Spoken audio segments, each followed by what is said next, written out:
All right, and welcome back to our Spiciest Salsa Part 2 remix. Better than before. Back in black, back in action. We got all of Spicier? your favorite podcasters here. We got the Shaunasaur. Hello. We got the Sunless. Yo, We got the Hail Noxid. he's not here. Oh, No. We kind Wait. of. Oh, Oh, oh, he's My back. mic? My mic's Yeah. not working now. oh. we heard you. That's rough. All right. Wait, Right, you okay. We did? also have the Yeah. Zeus Fur. What's up, mycokerewards.com? It's me, Zeus there.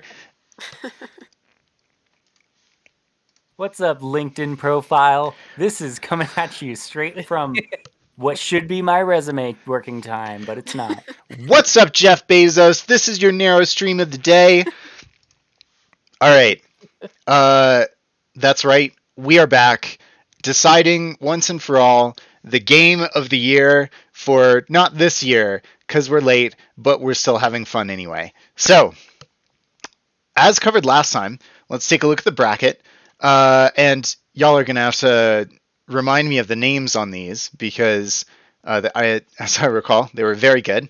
Our first round was The Ascent, a wonderful sci-fi cyberpunk, more cyberpunk than cyberpunk shooter, versus Psychonauts 2. And did we come up with a name? In the matchup we titled The Style Block. Style Block, yes, because they had wonderful style. Psychonauts 2 took that round, followed by It Takes Two versus Outriders. Outriders, once again, being just a wonderful suggestion that First-person shooter, Third kind person. of like Destiny, but better, different ideas, a new fresh of breath air. Fresh of breath air. It's a fresh of breath air. Beautiful. It Takes Two Let's being go the Breath the wonderful co-op experience that it was, took that round out of pure uniqueness, and moves In a on. matchup we called the Friends with Benefits round. Yes. Next round, Life is Strange 3, Call of the Wild. The confusing names round. No, it was... Home territory, surprisingly good story, not actually surprising. Yeah. Rounds. No. Life is Strange, 1 through, with its indie band loveliness and unapologetic selfness. And Followed... being from Colorado. Yeah, no, Oh, we yeah. like that. Bias. Finally, A Short Hike versus Earth Defense Force 5. And I'm going to call this one a Celebration of Earth round. And it was called, actually, Campy. Oh, yeah. Yeah. It was really good. This is really They're good. both campy in more ways than one. Next time, we covered Outer Wilds, Psychonauts 2. Outer Wilds won out because it's wonderful, and I brought it. It Takes Two versus Potion Craft, which was probably one of the most painful rounds yet because Potion Craft was a dear to this group, but just was not there yet. That's Yeah, called it's, a wild. It's also the game that literally won the Game Awards versus a game that still is not at all done. Yep. At all. And well, they went up against next year's winner of Game of the Year, Spiciest Salsa 2022. Now you are caught speaking up. of which, Oh, go real ahead. quick, just to break in. My vote is gotta be contractually obligated from last podcast Mhm. for Dixon's non-entry of Baldur's Gate. That's right. You did promise Yep, A I year- swore that I would do it. one And this is calendar me doing year previously that if Dixon brought Baldur's Gate, I'm that casting a write-in vote. Yep. That's out of season, out of term for presidency. yeah, I mean, one of these is going to be a surprise John Cena like entrance with Baldur's Gate, and you will be taken. However, for now, we're back in it, and it's time for another round. And this round is Inscription versus Life is Strange 3, the winner from the previous round. Now, let me remind you all how this works. We have a quick poll if we're not sure. I don't know if we'll need it for this one because I think this is going to be a pretty exciting round. And then we have an explanation and for both games. Then we pitch both games, and then we make that decision. So I would like our wonderful friend Carbon Speed Dating to pitch Life is Strange 3 and remind us of why it won the previous round. All right, yeah. So Life is Strange 3 is probably, if I remember right, the newest game from the studio that did the other Life is Strange games, and it's essentially a choose your own adventure, story-based game with strong LGBTQ representation and really sweet story. It takes place in Colorado. It is a really solid entry for not only just a game for the year, but also for the company itself. Like, I feel like this is kind of them coming into their own in the storytelling for the kind of stories they're trying to be telling this entire time. Yeah, I believe it won last time, mostly just on the strength of the storytelling. Also, it doesn't hurt that it's a little bit more accessible, I think, than like a lot of the more niche genres, because all you really need to get into it, rather than being like technically good at a game, is to just enjoy the story and a little bit of exploring around. Yeah. We also had a lengthy discussion about the how it portrayed Colorado, and now that we've caught up a little bit in this group on trying to view a bit of Life is Strange 3, because a few of us weren't fully caught up on it, and we watched a playthrough, which unfortunately, due to the nightmare of the internet, had none of the music. So a few of the scenes Yeah, I mean, were that's a her- little not as intended. Dystopianly quiet. Yeah, like Very silly. her entire like interest and hobby is music, and like one of the few locations in the game is a record shop. So that's a little disappointing. It's It was like a surrealist, like theater art piece of her dancing around, because all of the like technical Foley work for all of the like sound effects for them, strumming on an air guitar or being like tapping on the floor, that was all still there. yep, Yeah, Also, I I remember. want- Highlighted almost, if you would. Yeah. yeah, Also, I want to punctuated. mention real quick that last time I mentioned that Life is Strange was made in Colorado, though I fact checked that, and it's actually a French studio. Oh, so they didn't know Colorado. That's why From they Paris. gave us, Okay. That's why they gave us a Virginia problem for when it comes to the environmental problem with the mountaintop mining operations. I As see. I mentioned in the previous one, that's not a thing in Colorado, at least not from anything I've looked up, and no one I've ever talked to here has ever mentioned anything like that. We have plenty of other environmental problems, but that is not one of them. So it was a very kind of surreal take on Colorado. That being said, the mountain town aesthetic, having just visited a town in the mountains of Colorado myself, was spot on, and Yes, the aesthetic agreed. is phenomenal. Yeah, the aesthetic of the town in particular always struck me as a bit of a cross between Boulder and a little bit further out from us, out in Netherlands, which is just a small town, but like a very cute little outdoor mall complex, essentially. All right, has so Estes Park vibes. yeah, so Carbon Speed Dating. Why do you think this should win Game of the Year 2022? Once we're going up against Inscription. Well, I mean, I also deeply love Inscription. I think in terms of Not in this round, you don't. No, that's that's true. I'm just saying, like, I agree that it's probably a. I mean, it's got. There'll be more to say about Inscription in the comparison once you go over it a bit. of course. But I think if I were to feel like I have to, just say Life is Strange is better or Life is Strange is going to win it with some concept, I would say I really appreciated the strength of the storytelling, especially when it came to representation, since you don't like, especially video games have not the best history when it comes to representation in games, and it's nice to see a mainstream game that talks about LGBTQ stuff rather than it being exclusively like truly indie. Like the studio is somewhat indie, but it's a more well-known game franchise than a lot of the other ones that would try to normally cover these topics. So just in terms of that, I think it's a really important feature as part of video games in general. I think it's Yeah. something that a really strong strength that it brings to pushing the whole field forward in that way. Sunless, is there a word or a term for not a full AAA studio versus an kinda like a- indie studio? In between, we usually call them AA That like makes a sense. battery. because we're funny. Yeah. Or a single A studio. Yeah, Yeah. I mean, I wouldn't be surprised if the studio itself is considered AAA, but I don't think it is. And I think For especially in the the kind of storytelling that they're doing, I would be pretty surprised. I should for double Life check. is Strange's studio. Yeah. Don't nod. Yeah, the Wikipedia says it's AA because of the price point. Yeah. I see. It's often a cheaper game than the other $60 titles. Agreed. Yeah. Yeah, no, it is. I don't remember it being cheaper. I believe it was still $60, or because I bought it as pre-order. Like I got it because I was super excited about it, so I didn't feel like waiting. So I got it early. So it was a full-priced game, but it was a very long, fun experience, especially Wonderful. in terms of storytelling.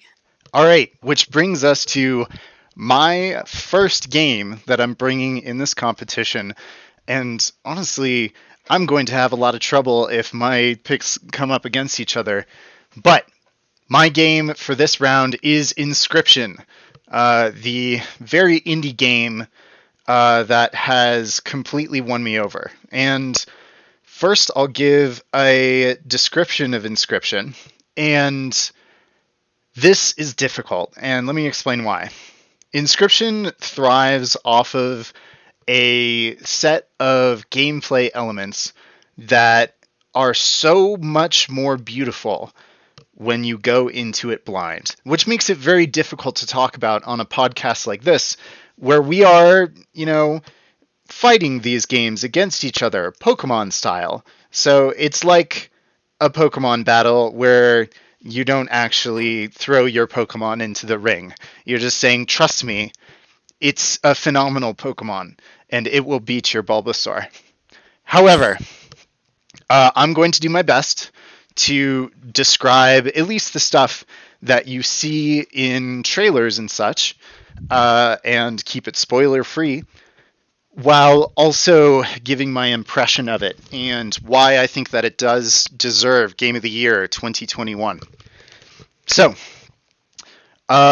Inscription has a wonderful art style that is very reminiscent of Myst or, original games when they were, put out on what was the console that it's reminiscent of? I mean, Myst was PC, wasn't it? Yeah, it's very I always old played it on the PC or Mac 2 games. Yeah, 3D though, but yeah. Yeah. I mean, floppy disks are part of it, so Yep. And when I say that it has this aesthetic, what I actually mean is it perfectly captures this aesthetic with the intent of making it very beautiful, seen from the current day. So it has this absolutely wonderful feeling while playing it that you are glimpsing into this hidden past, and it implies a history with it. Which brings me to my next point about Inscription. The wonder of Inscription is everything is not as it seems. And this game does things and has mechanics that I have never before seen in another video game before. And I'm surprised nobody has played with until now. But the most impressive part is that usually when you see a game with niche mechanics or something to show off, the game suffers because of it, because they made the game around these mechanics. However, what Inscription has done is truly remarkable, because they have both made a magnificent game that would be good even without these, but added on these incredible moments that I will remember for a very long time, using these mechanics. So, Yeah, the card game is a really good card game just standalone. Yeah. I should mention in trailers, it is a card game where you have sort of a Slay the Spire-esque deck building aspect. But with my description on why it should win Game of the Year is follow the coordinates, find the tapes. Everything is not as it seems. And that is my summary of Inscription and my pitch for it. So now let's talk about which one should win this round. Can I say a couple things about Inscription? I think I like what you said about it playing off of that genre extremely well, but I think from a card game standpoint as well, I've never seen a game so perfectly combine the genres of card game and horror. Yes. And this game, because usually card games don't really have very many kind of real seeming stakes, or the timing doesn't feel very real or very it's not very impactful. It doesn't really bring out the horror aspect of a game. But Inscription, I myself, the physical person sitting at the computer playing the game, felt like I was going to die if I messed up in that game. Yeah. Yeah. I would go one step further and say prior to that game, I wouldn't think that you could put those two genres together. Well, has anyone here played Hand of Fate? No, I've but it's on seen- my list, unfortunately. Yeah, I've seen trailers for it. It looked very similar, like the card mechanic. I didn't know very much about the actual game, though. Have you? I mean, it's not just horror based. Caillou Bats it's one of his favorite games. It's one of the reasons I got Inscription for them as their birthday present. But I think that that parallel is it's very strong in a conversation about Inscription at our besties event to kind of talk about where Inscription came from with Zuzfer's previous experience with Pony Island. Mm. Yeah. So when I originally watched Clever Diversion play Pony Island, I was very surprised at the energy that it brought. It was another one of these everything is not as it seems games where the gameplay really seems to bleed over into Isn't it the from the player's same life. creator? Yeah, that's correct. Literally the same. Yeah. Yeah, that's why I'm saying that Inscription really hammers home and really phenomenally shows the skill of this developer when bringing the game over that threshold of being a video game and making it feel and bringing that world to you, the player, rather than having that separation between your world and the world of the game. Mm-hmm. It's a suitably spooky game as well. I was playing it around the Halloween, and it was very good for that type time of the year. Mm-hmm. Yeah. Do we want to do a canvassing of votes? I think we Definitely. should, just to see if either one needs a eulogy before we move on. So, go ahead. Clever Diversion, ring it off. All right. So for me, I have to pick Inscription here. Inscription was just such an important game for me. It made me jump out of my seat, run around to go get Zeusfer. Yeah. It was a very engaging, energetic social experience in the sense that I wanted to make every single one of my friends play it immediately the second that I played it. I am in the same boat. Inscription for me has aspects that I'm still discovering. Just today, Shaunosaur told me about an entire aspect of the game that I didn't know about that brings me so much excitement. And right now, I just want to go back and play it again. Yeah, it's one of those games where when I finished it, I immediately texted everyone who told me to text them as soon as I finished it, which was several people, because it's one of those games you can't really talk about until you've finished, which is why it's difficult to talk about it here, but yes, it's very good. Yeah, so I think Inscription has my vote, but I guess a short personal eulogy for Life is Strange is that when I was watching the Let's Play of it, previous Life is Strange games seem to have like very, very fantasy, very sci-fi powers for their protagonist. But this one, her powers revolve around feeling other people's emotions and like reacting really strongly to them. And at first I was like, oh, that's a little weird. Doesn't everyone do that? And I think I need to examine some things, and I think I really need to play this game. Mm-hmm. Yeah, I think it was a great direction for them to go with emotional storytelling. I really love Life is Strange, and part of me is sad to see it go up against Inscription of this round, but I just feel like Inscription has it here.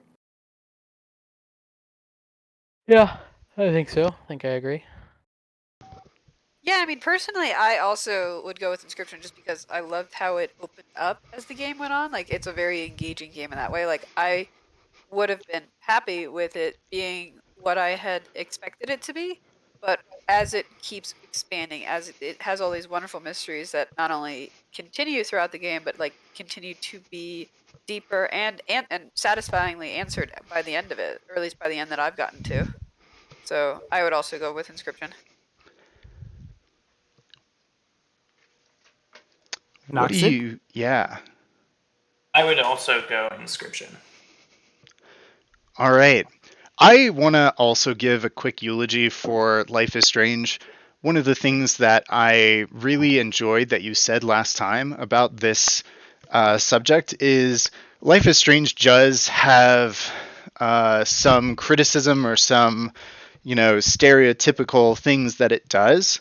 And the third one doesn't let that stop it from telling the story that it wants to tell. And I really appreciate that. A lot of studios could have pulled punches or changed rationales, but Life is Strange 3 really just came out with another wonderful game talking about another very good story. And I'm excited to see where it goes. Mm-hmm. I Yeah, agree. I mean, it's one of those games sort of pushing video game narrative forward, right? Yes. It's something that we really kind of desperately need in the industry is a higher standard of writing. Another example Absolutely. of which we'll get to later, but Yeah. Agreed. It's also not to say that Inscription doesn't have excellent writing, but it's not its focus. Yeah. Its focus is that gameplay mechanic and the story that they're telling in their own way, as opposed to Life is Strange, where I could argue you could sort of make that into a show and it would still maintain that high quality of writing. And perhaps if I had seen a Let's Play that had any music whatsoever, Yeah, then I would have it's a more positive view.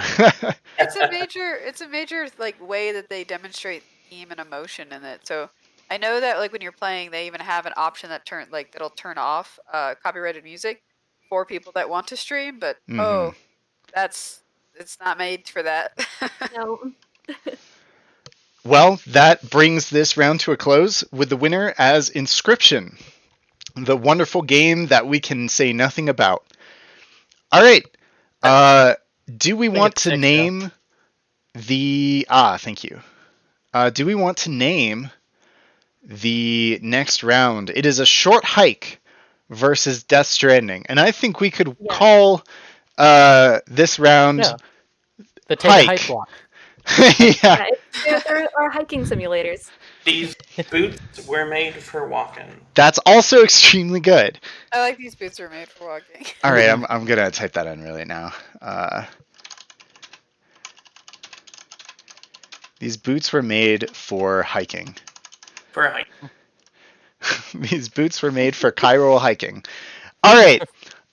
In clever diversions, consistent attempts to break my heart and give me very hard decisions, let's start this round with a short hike. So, Shaunasaur, would you kindly give us a summary of the game and Yeah. a cool pitch? So, yes. So, A Short Hike is an extremely it's an extremely whimsical game about being a teenager staying at essentially you're playing as this little bird. Her name is Claire, and she's staying with her aunt on this island. And she wants nothing more but to get cell service, which you can only get from the top of the mountain at the center of the island. And so she embarks on her quest, and the best thing about this game is that you almost immediately forget what your end goal is, and that's actually a plus because the message of this game is that stopping and smelling the roses essentially, and that the journey is so much more rewarding than the destination. And the way that it conveys this with its gameplay is extremely wonderful in that every tiny stone that you overturn in this game is an extremely wonderful little snippet that you would feel sad if you had just glossed over it. And I played this with several people, and every single time I played it through with someone else, they found something that I had missed, and which I was shocked by because this is a fairly short game. I played it in 2 hours. The other people I played it with took between 4 and 6 hours. And the entire time it's a game about losing yourself in the woods in the most whimsical and not creepy like Inscription way possible. Yeah, I also really loved A Short Hike, and I found the writing to be like actually top tier, like the writing best. is really, really good. Yeah, it's the best like expression of Generation Z culture that I've ever seen, and like just that like big amazing kid energy shines through in like every ounce of what this game has to offer. It's a bunch of really positive emotions and also great commentary about just like life and taking it easy and like how to view things and like also mental health. Yeah. It was a really helpful game for me in a like deeply personal way in relationships and especially relationships with family and society's expectations, and also just like how the different shades of youth culture are viewed by society, from about like 7-year-olds and the difference between that and a 14-year-old and that and a 17-year-old and that and like a 20-year-old, and the different shades of responsibility that are delineated to those groups by society. I found that to be a really insightful part of the writing. Yeah. Another part about the writing, I recently gifted this game to a friend, and she texted me after having played a couple minutes of the game saying, "Hey, this little kid in this game is perfect and amazing, and I need to get him all of these seashells because this is my new goal in this game." And that's exactly what I wanted her to get out of it, and I'm so proud. Uh, Yeah, this game has like a one of the kids holds you hostage for seashells and is running a seashell racket. it's so good. Another kid is like really really like prideful about the rock climbing community, and he's like, no, it's not just a game, it's an international brotherhood of like-minded dedicated individuals. And it's just Stan. yeah, it's just so like perfectly childhood indignant. Also, before this game goes up against Death Stranding, I want to note that it was made by one person, which is incredible. I did not know this until I was researching this game for this podcast. But it was made by one person, and the graphics are something that I've never seen before, where essentially they took 3D models and put a pixelated filter over top, so it looks like it's two-dimensional while also being rendered. It's very interesting. But yeah, it's a really sweet game.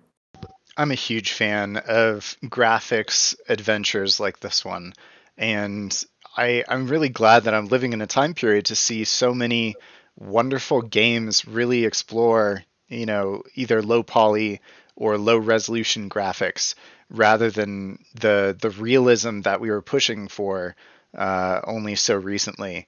I think simplicity in a canvas can make an experience or a story extremely clear, and I think A Short Yeah. Hike really exemplifies that. Yeah, like it really pushes the nostalgia that it's going for. to have that that very intentionally simplified graphics. Yeah. All right.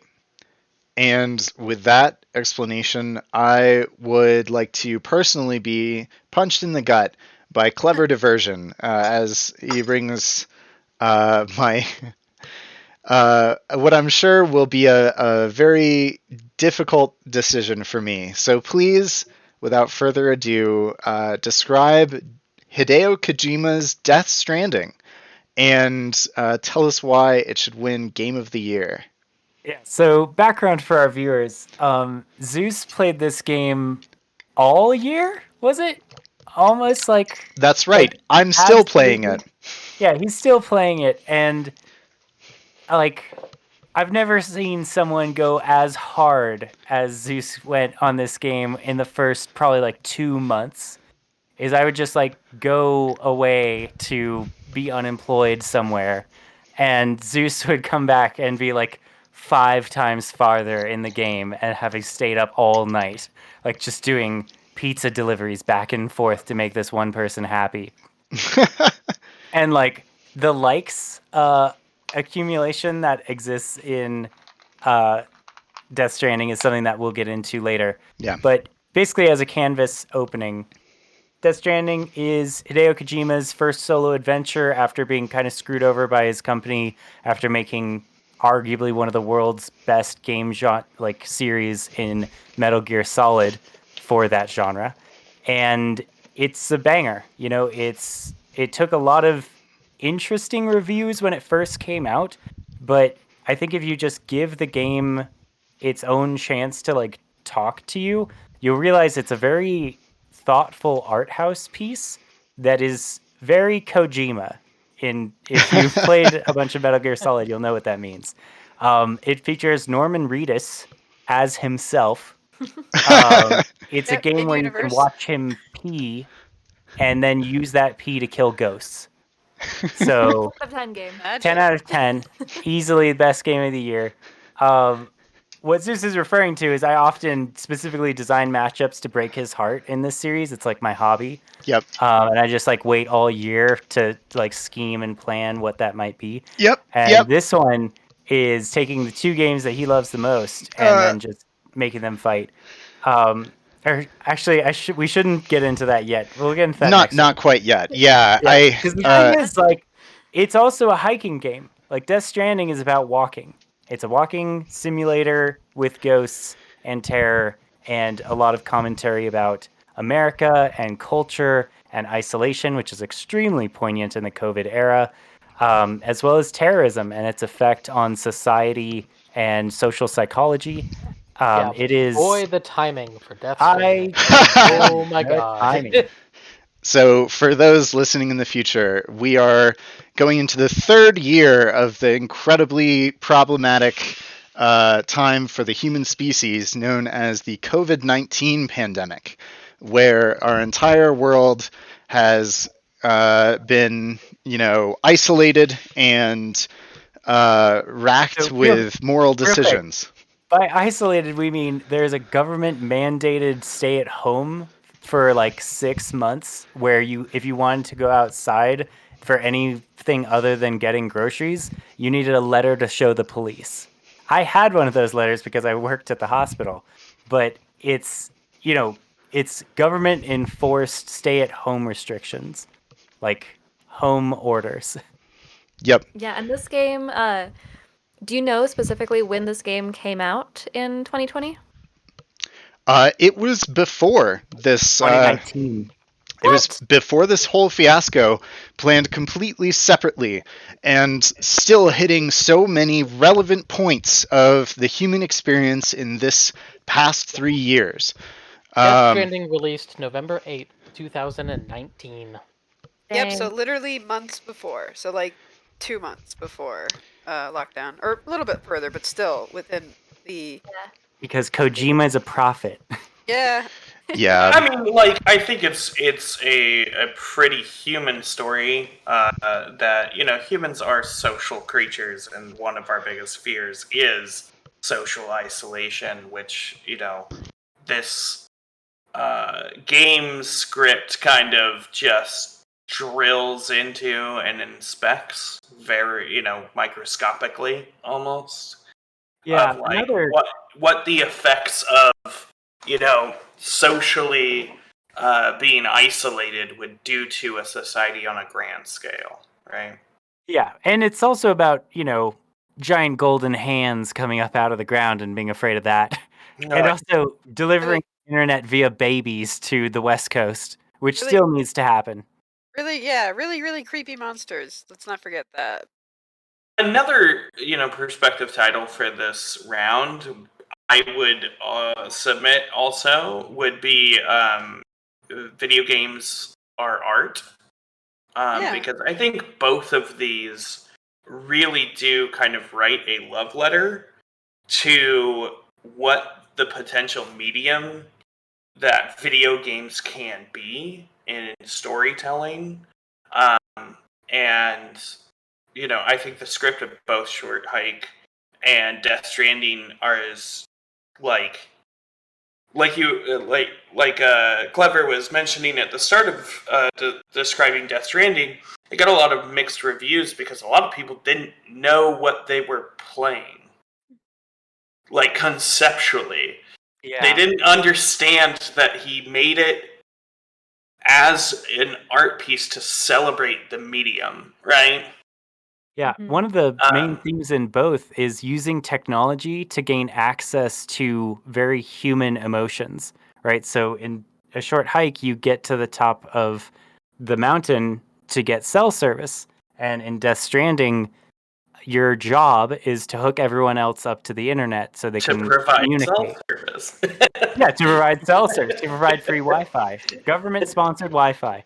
Do you mind if I give my pitch for Death Stranding? Because I have... I was just going to suggest it, in fact, because my voice hurts a lot. Excellent. Okay, so the reason why I think that Death Stranding should win the Game of the Year 2021 is because I have never seen such a beautiful execution of such a unique gameplay, message, and overall experience. And when I say message, I'm talking about the writing for most games tries to cover a set of messages. They can be simple, like in Fallout, where they're like, wow, let's talk about war. It's weird and bad. To a Short Hike, where it talks about this, wonderful journey and the experiences of childhood and the experiences of community. Death Stranding tries to tell the most unique story I have ever come across in a video game. The motifs that Kojima uses for this story are a very long list, which I have made. I will go over those later. But the messages that this story is actually going into are very non-standard and very insightful messages. For instance, usually when social media is talked about these days, it's talked about, well, social media is bad and has these effects, or social media has these purposes. Kojima talks about social media with a standpoint that I've never seen before. In this game, there is no... this is a post-scarcity society because of small-scale manufacturing, a subject that is very dear to my heart and is central to my studies in graduate school. However, social media plays a gigantic part in this society that he has imagined in a very unique and positive way. The isolation and the effects that this world has on people is just a wonderful piece of futurism and science fiction that is surprisingly protopia. I should mention protopia and contopia. I prefer these terms because there's very few times where you actually see a dystopia, meaning that everything is bad, and I would call a dystopia a contopia because there are more cons than pros. and vice versa. A protopia being one of these stories about a that would be like Star Trek, where most things are pretty positive, but there are, of course, bad things as well. I'm going to argue that Death Stranding is a wonderful protopia for humanity, because there are very few people in this game that are actually detrimental to your experience, and the people who are have some very interesting reasons. I am very thankful because protopian stories are very rare these days. So, Death Stranding has a unique message. It also has unique gameplay. A while ago on the internet, I saw quite a push for games that weren't purely shooters, who weren't purely going around and doing the regular things that game protagonists do. And this game does that perfectly. You are a courier, and the problems that you encounter are those that are unique to someone of this profession. And the gameplay elements that go around this are wonderfully thought out. And finally, the writing. It's Kojima. It's weird, and I love it. And to really hammer that home, The Sunless got me a Christmas present this year, which was a manufactured prop from this game. It is the tape that is wrapped around all of the packages that you deliver. And when I say that this tape has so much attention to detail in the prop work and tells so much about the world, it's tape, but it has story ingrained in it. And that's the level of detail that every single object and every single event in this game has. Hideo Kojima has painted a wonderfully complete picture with such charisma that I can't help but fall in love with this game. Yeah, and the fact that, so in the post-scarcity society, the thing that people strive for is likes. And likes are your reward at the end of each mission.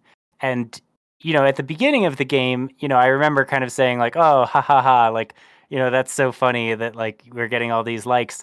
But then as the game goes on and you start to, I should clarify, people can like the buildings that you make that are useful to them in the game. And every time they use those buildings, you get a like. So you start very quickly to kind of buy into this conceit of the narrative that your value and worth in this world is a social currency. It's how useful you are to other people and how much they appreciate that. And that meaning evolves and deepens as you play the game until you do start to develop a more than monetary relationship with what your job is, what your role is in life, who you are to other people, and who you can be as an artist. Like, playing Death Stranding made me a better artist. It made me a better content creator. It made me a better person. And when you say people, what you mean is other real players in this universe. Because one of the main aspects of Death Stranding, and I think one of its strongest motifs, is connection with other people. Now, you can connect with other players, but Hideo Kojima has made sure that you don't personally know any of them. These are random other players that are going through this world. And the effect that this has on the gameplay is very profound because you... let me have an example of this. Your buildings decay over an extended period of time. So if I build a bridge that I use often, I'll occasionally have to go back and put resources and effort into this bridge in order to keep it alive. However, you also see other players who have built bridges that you love and that you use every day. And one of the things that I do in this video game is I go around to structures that other players have built, and that's structures that we are all using, and I contribute my time and resources to these structures purely because I care about these other random people that I have never met, and I care about their experience, and I care about their well-being. This is a gameplay element that had a very real narrative story to it that shows me that exemplifies this motif of connection and caring about your community. And it's done through gameplay and not just by telling you that it exists. That's a truly beautiful game element. It's Yeah. very reminiscent of like Dark Souls and their online community, where there's almost this pride in within the community because at least in every experience I've had, um, they're kind of just these avatars. And everything's communicated through like physical motion, wiggling to the left and right and stuff to try to talk. And there's like the unique thing about like Dark Souls, and I would assume from this as well, kind of, is this zeitgeist kind of manifests. Like there are things that you do that's because it's like the polite thing to do. Clever can speak to this of like you bow before you start a duel in Dark Souls. I'm sure there's some element of like if you use a bridge, you throw a few resources into it.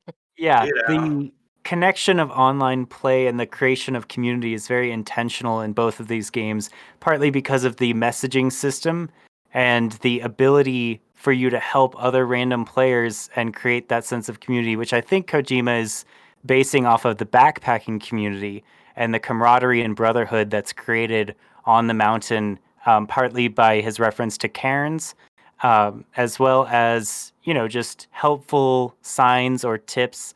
The creation of your own kind of unique language is something that I've experienced by entering the motorcycling community. Is like everyone on a motorcycle is your friend now, and if they're in trouble on the side of the road, you have to stop.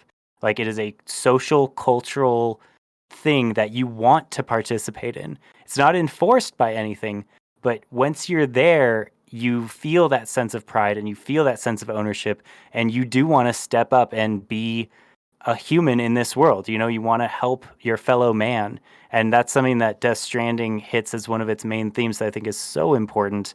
And, uh, I think we should do the canvassing of votes because I also really want to just talk about Yes. Death Stranding Yeah. independently forever. Like we could talk about the themes of chirality and hands and babies and death itself and what death and stranding both mean. I'll just say the quote at the beginning of the game, which is from a Japanese philosopher that I really appreciate. Everywhere on the planet, humanity will always bring two tools: the stick to keep away what it does not like, and the rope to bring close what it does.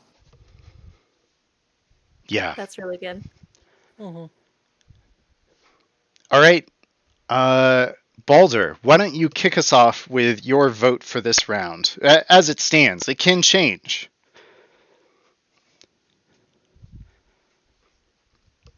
I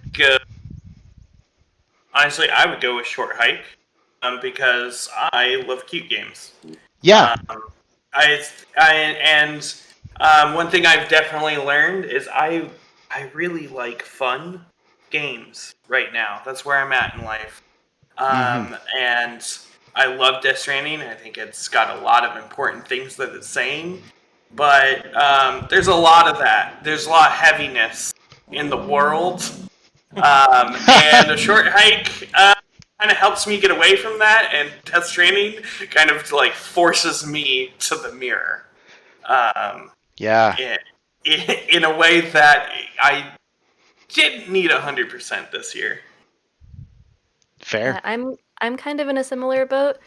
Like, this one is also a very difficult vote for me because I think that Death Stranding came out at the perfect time for it to come out. And I really, really like both of these as game as art, but especially Death Stranding as for game as art in the current time. But I also agree that pretty much for the past 2 years, the only genre of music I've been able to listen to is lo-fi beats to chill and study to. Yes. Like, actually, that is the only music I have listened to in the past 2 years, Oh yeah. which is why I love A Short Hike so much. Mhm.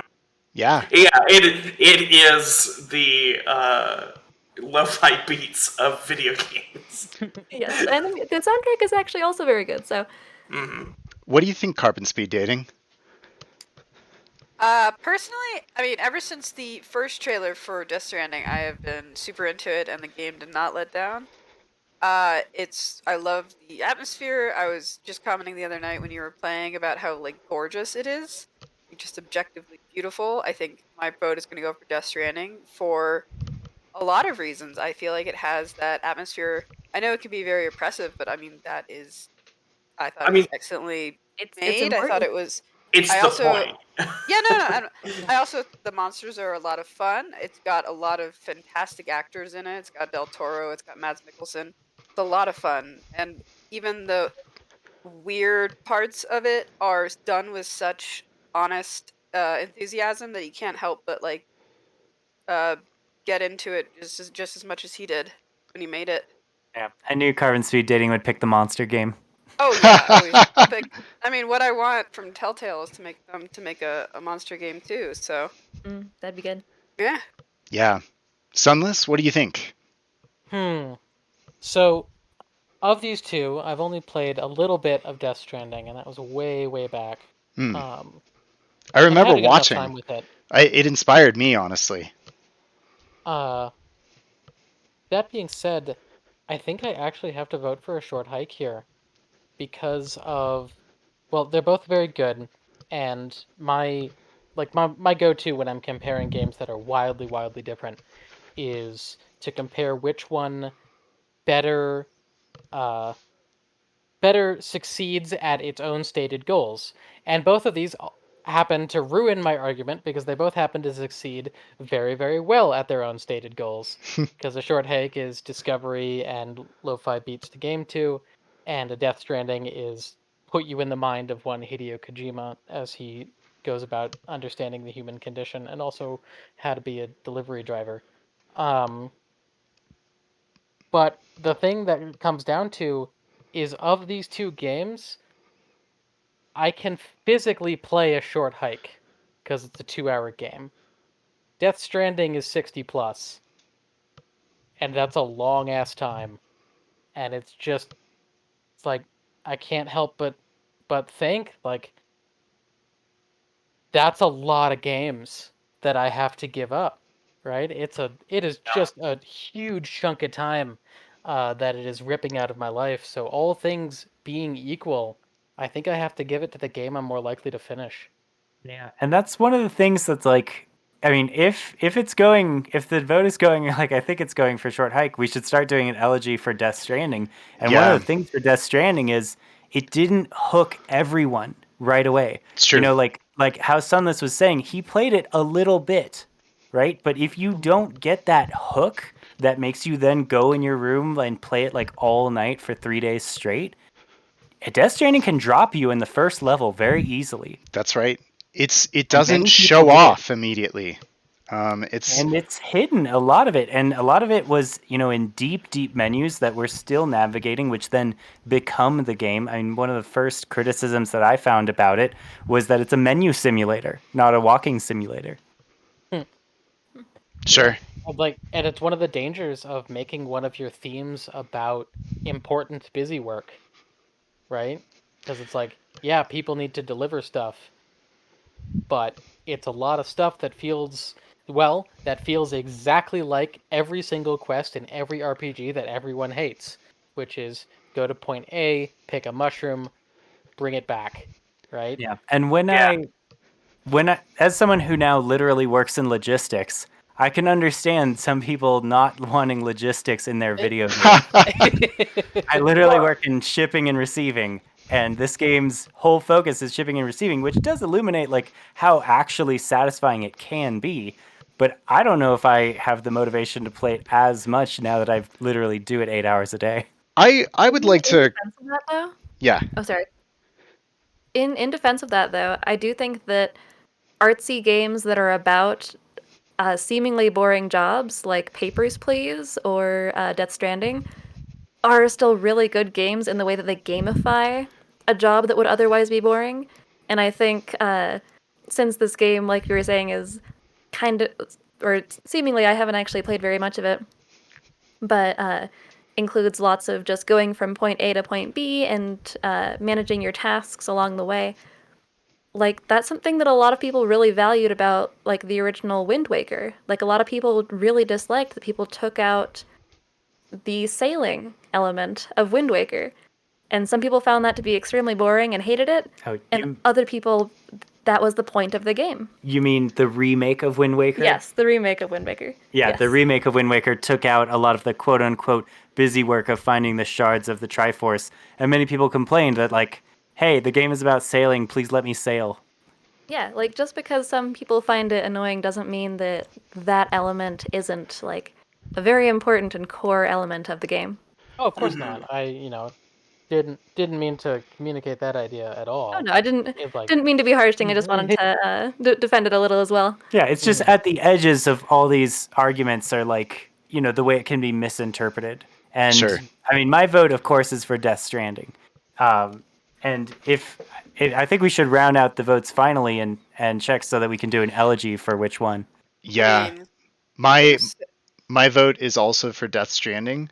Okay, since it seems that we are at a tie right here, and since I also am the representer of a short hike, I personally think it would be more fun to defend Death Stranding versus Inscription than it would to defend a short hike versus Inscription.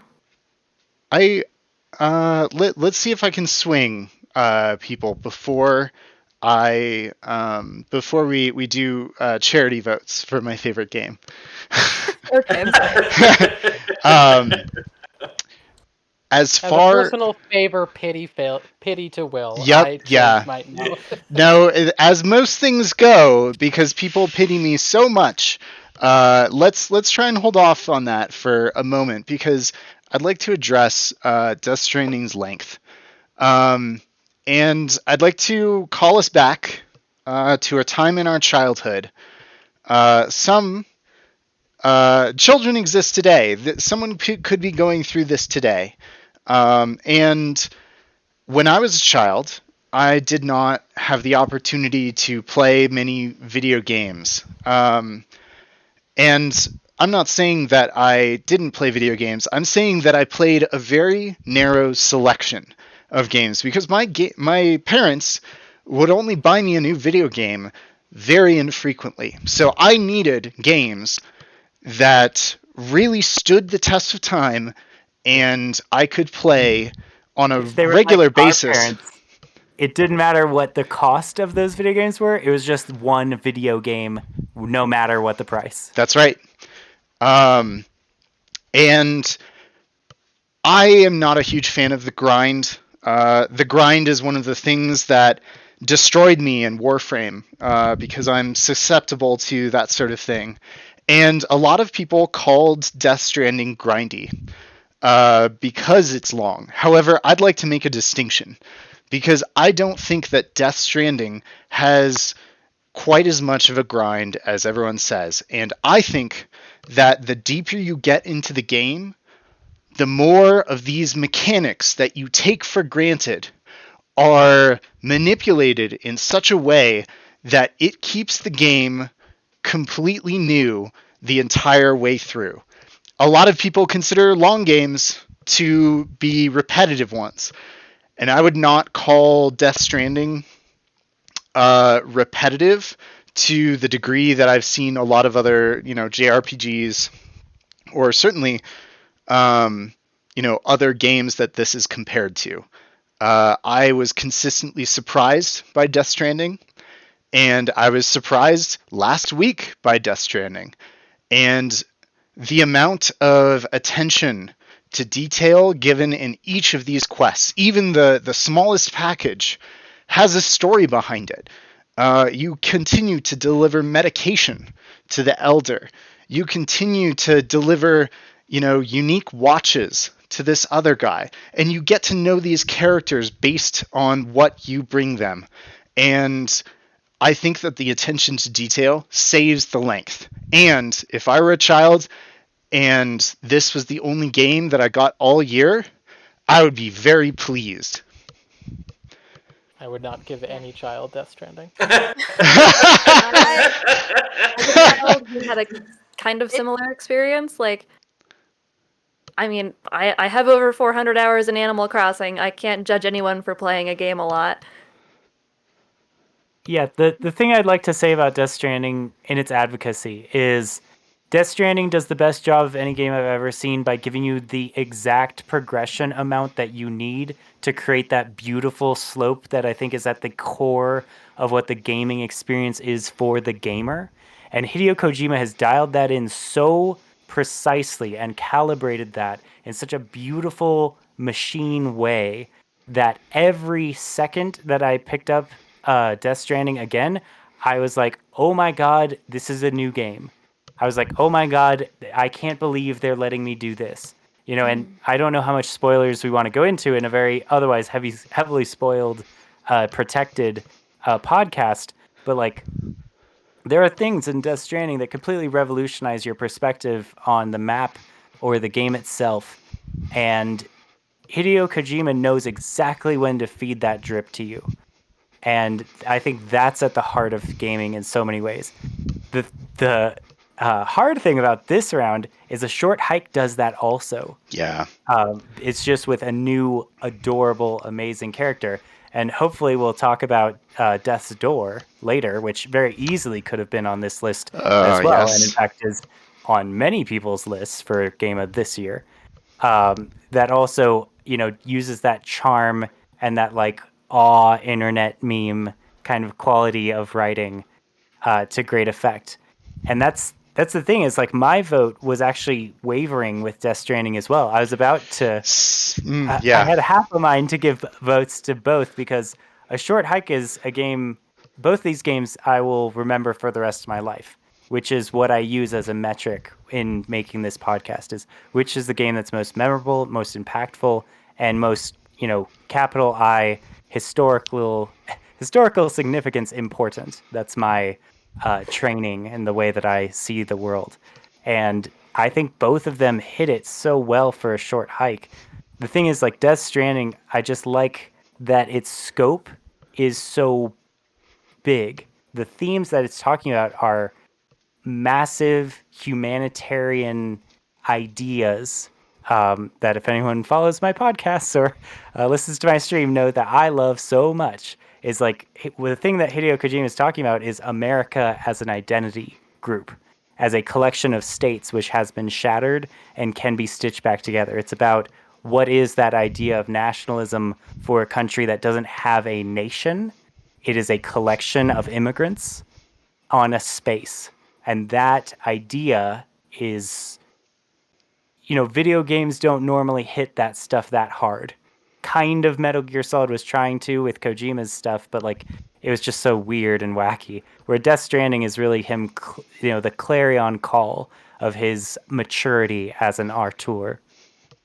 Yeah, I'd agree with that. I'd also like to mention too that the only thing about Death Stranding that I think is both in its favor and against is it is a game for people that play games. And if you play a lot of games, I mean, my God, this game is full of references to other games and other characters from other games and holograms of monsters from other games. It's a bit of a love letter to gaming in that way, and I think that especially if you're already part of that kind of community, you specifically would get a lot out of this game. I think I should mention a couple of things that Death Stranding does poorly. The amount of times that I've meant to say yes to a menu and it says, oh, careful, if you do this, you'll lose all your changes and go back, are every time I play. The fact that it automatically makes you drop off all of your packages to the place they're not supposed to go. Yep. For half of the reward. Sometimes. Like, I do feel the user interaction, of Death Stranding, like, it is done, for a point and for gameplay reasons, but I don't think they hit quite as hard as talking about this in other ways in the game. And UI is a very, central point of video games for me, where that barrier between you, the player, and the character that you are trying to embody and have the experiences of, if that is too thick, then a game bounces off of me. And to be fair, I think it's a major point in Death Stranding's favor that something that I struggle so much with in games, I still stuck with, and is, I'm in spirit bringing it for Game of the Year. But it is a major point in its to its detriment, and I think that the experiences comes off as just a little bit clunky. I'm being swayed. Okay, I should also mention I haven't played the Short thing Hike. Is, so we've talked about in the post-vote thing Death Stranding a lot. I think if it could be the last round for either of these games, Yeah. I think we should really focus on what a Short Hike has as its positives and negatives as much. Yeah. Yeah, I mean, guess. do you mind if I just say a short thing? Oh, go for it. To sort of compare the two again. A Short Hike, like all the descriptions of it, makes it sound like a game I want to play, and my motivation for playing Death Stranding is to finish Death Stranding, right? To have Death Stranding be over and done with, not necessarily the experience of actually playing it. Which kind of works very well to the theme of a Short Hike, which is that the purpose of the game is to play the game, not to finish the game. It's you're meant to get lost on your way up the mountain, finding seashells for children and helping people win track races and all sorts of other wild stuff. But sorry, go on. Oh no, I mean that's sort of where my thoughts end up landing. Is it's just like I look at Death Stranding as a 60+ hour. I would like to kind of read that as a book, like I want to put that under my belt to say I did it. I think a lot of games suffer from that, though. Like, if you look at a game and you look at, if you look at most games as trying to get through them, and you haven't, gotten to the heart of it, then they can seem a lot like a slog. To hop on Sunless's point, I feel like I have a similar feeling. Death Stranding is a game I would love to have experienced. A Short Hike is a game I am looking forward to experiencing. Yeah, exactly. I want to have played and completed Death Stranding. I don't necessarily want the process that involves. You don't want to start it up right now after this today. Right. Yeah. But, like, I could totally see me, at long week of work. I got home, I got my animals fed and walked. Let's boot up a Short Hike and just, get lost. So, is anyone here have seen a lot of or has played a lot of Death Stranding voting for a Short Hike here? And therein lies. I have watched a lot. I have watched a lot of it, but I have not played. Okay. Then yeah. Okay. And I've played several hours. I have enjoyed the game. Yeah, I've enjoyed the game immensely. As almost purposely at this point, as a movie experience. Sure. It is a gorgeous story. It is a gorgeous video game visually, and I'm captured by the story that's being told. But again, I watched that, and I don't get the sense I want to do that. I think this is one of the things. 7 hours. So, Yeah, you mean, walked out of the starting area. It's right? And So- that's my point against Death Stranding is Well- that I played for 7.2 hours and I got out of the starting zone. One it's of the still odd, things. too. Right. Go ahead, Carbon Speed Dating. Oh, all right. Well, I was just gonna say the oddest thing is it for the kind of game that it's being presented, it is surprisingly fun to watch as well. Like it's not just a purely gamed experience. There are Yeah. plenty of games out there that are a lot of fun to play that aren't necessarily that much fun to watch, and counterintuitively, the essentially walking sim that is Death Stranding is a very engaging kind of game in that way. I would say from my experience and perspective, it's better enjoyed as a spectator. Here's where I wholeheartedly. Oh, go ahead. Oh, sorry.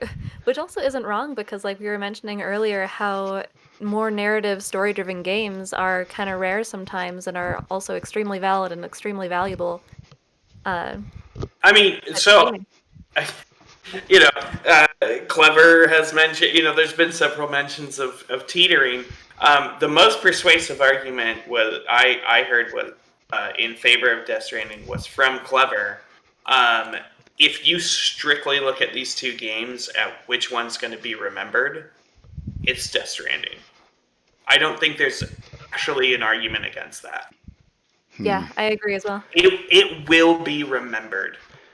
Yeah, A short hike, unfortunately, looks like a cute game and it looks very fun. It will be forgotten in like 6 years. I also think that a short hike, in it being cute and fun, it also could have been made. I mean, it was actually made in 2020, even though Death Stranding is very 2020 for a game.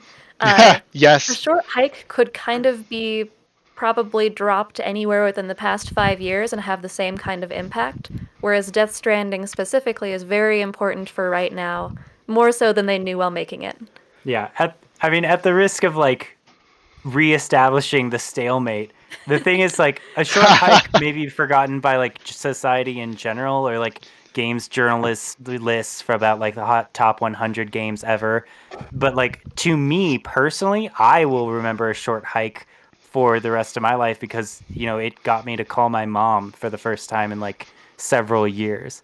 Like Oh, wow. the things that a short hike has to offer you are deeply personal and connected with family and relationships in ways that I still personally believe that Death Stranding should go on to the next round because I want to see Will defend it against Inscription, and it'll be hilarious for me personally, I also want to see this. and I'll remember that for the rest of my life.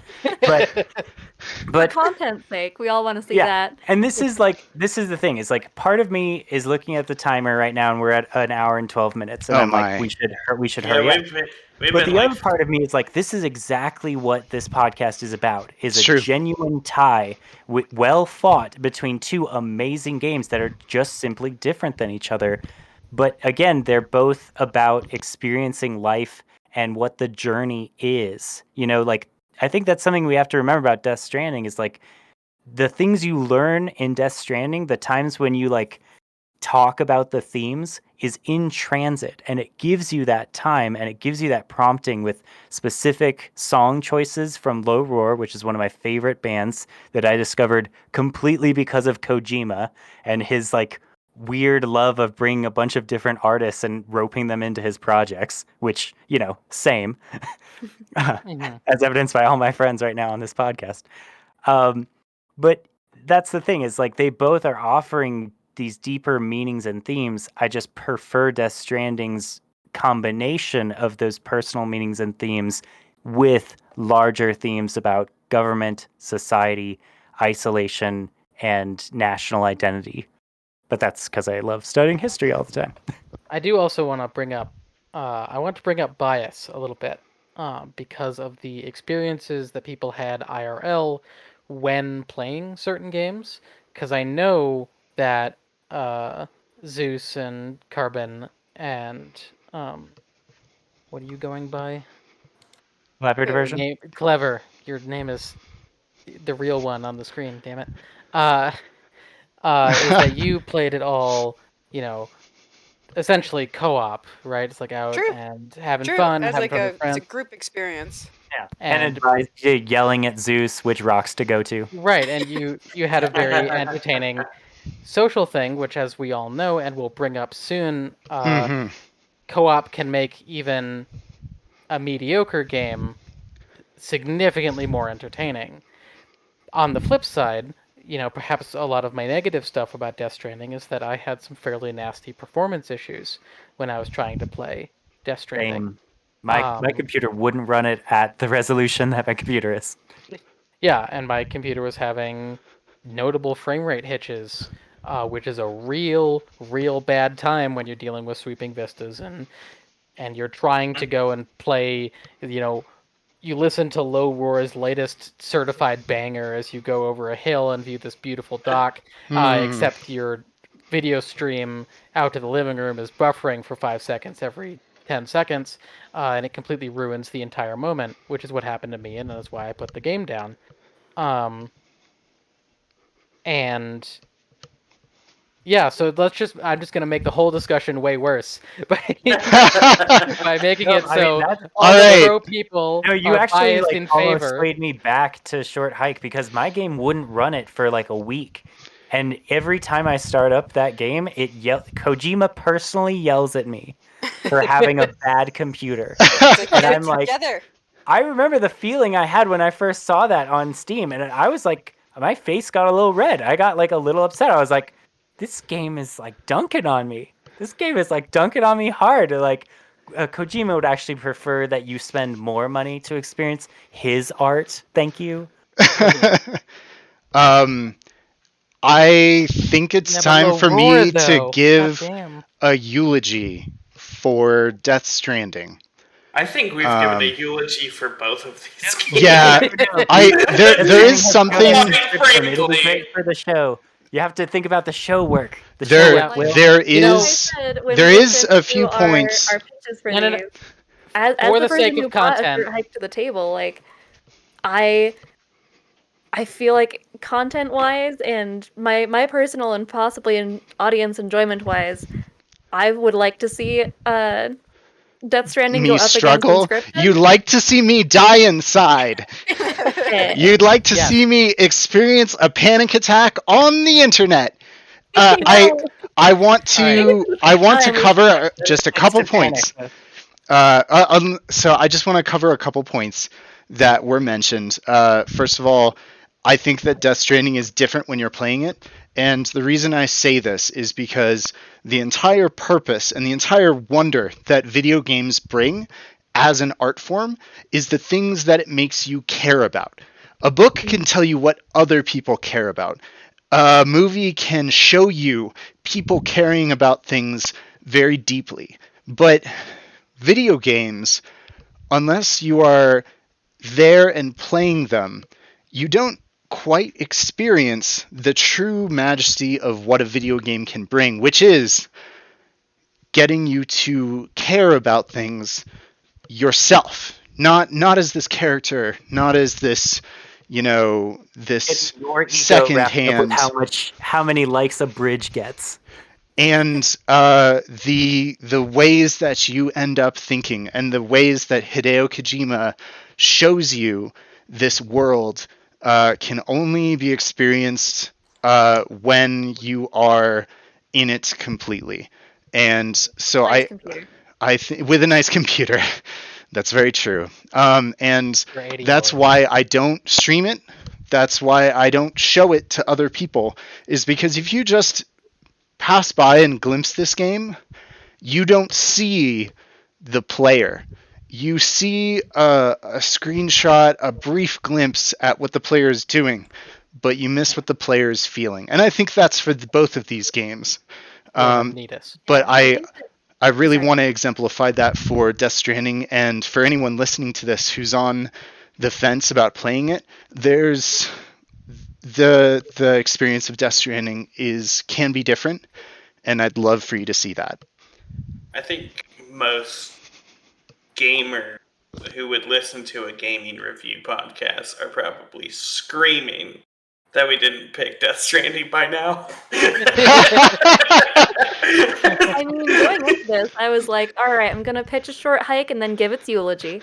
Yeah. Well, I mean, but that's the thing I want to exactly avoid in this podcast also is these should Yeah. be genuine, real fights. These shouldn't Yeah. be, these should be an actual debate that people come in willing to give both sides a fair shot. The thing that I want to avoid the most in this format is determining the matchups ahead of time. Because the truth is, I did actually forget about how poorly Death Stranding performed on my personal PC when I individually tried to play it until Sunless brought it up. And it stopped me from playing the game for like a week until I found a workaround.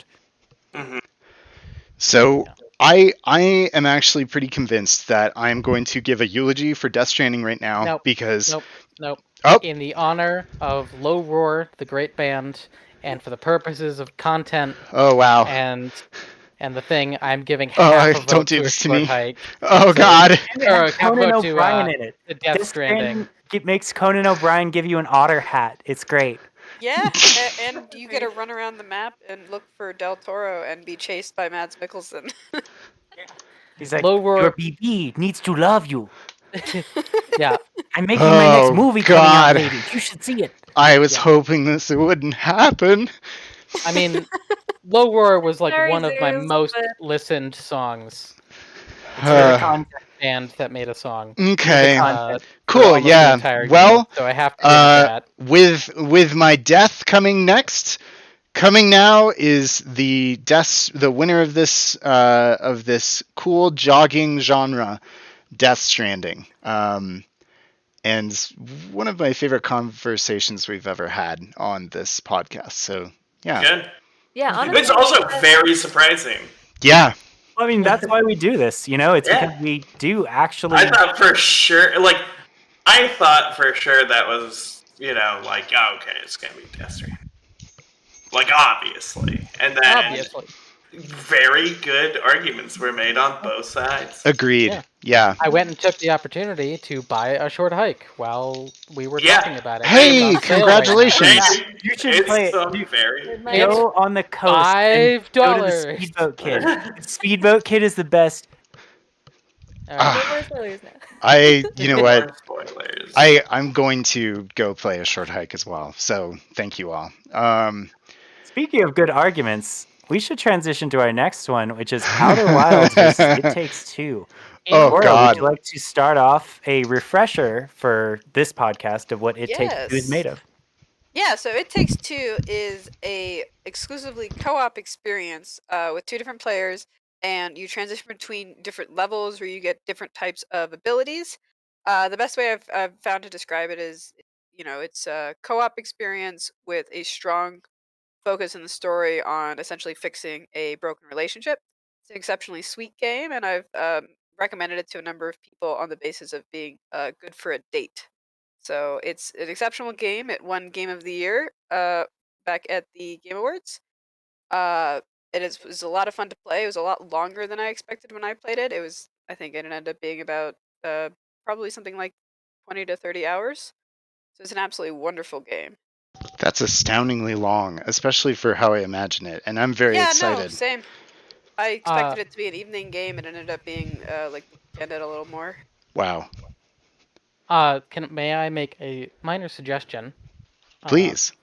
Having played Outer Wilds, and Will is about to talk a lot next round, should I go ahead and do the summary and pitch Yes, for please. Outer Wilds? That sounds great. Because Also, Yes. could we pull up the? I really liked these images that we did last round. I think it Oh, yeah. actually contributed since I really like the visuals. I think it actually really contributed to our discussion. Could we pull Agreed. those up for these two games? Yeah, but will have to wiggle each one of them as if they're talking whenever they be talking about. God, I'm on a into stick, that. like a little puppet master. He'll have to put it up on strings like NSYNC. I'm working on it. Go ahead. I will make this happen. All right.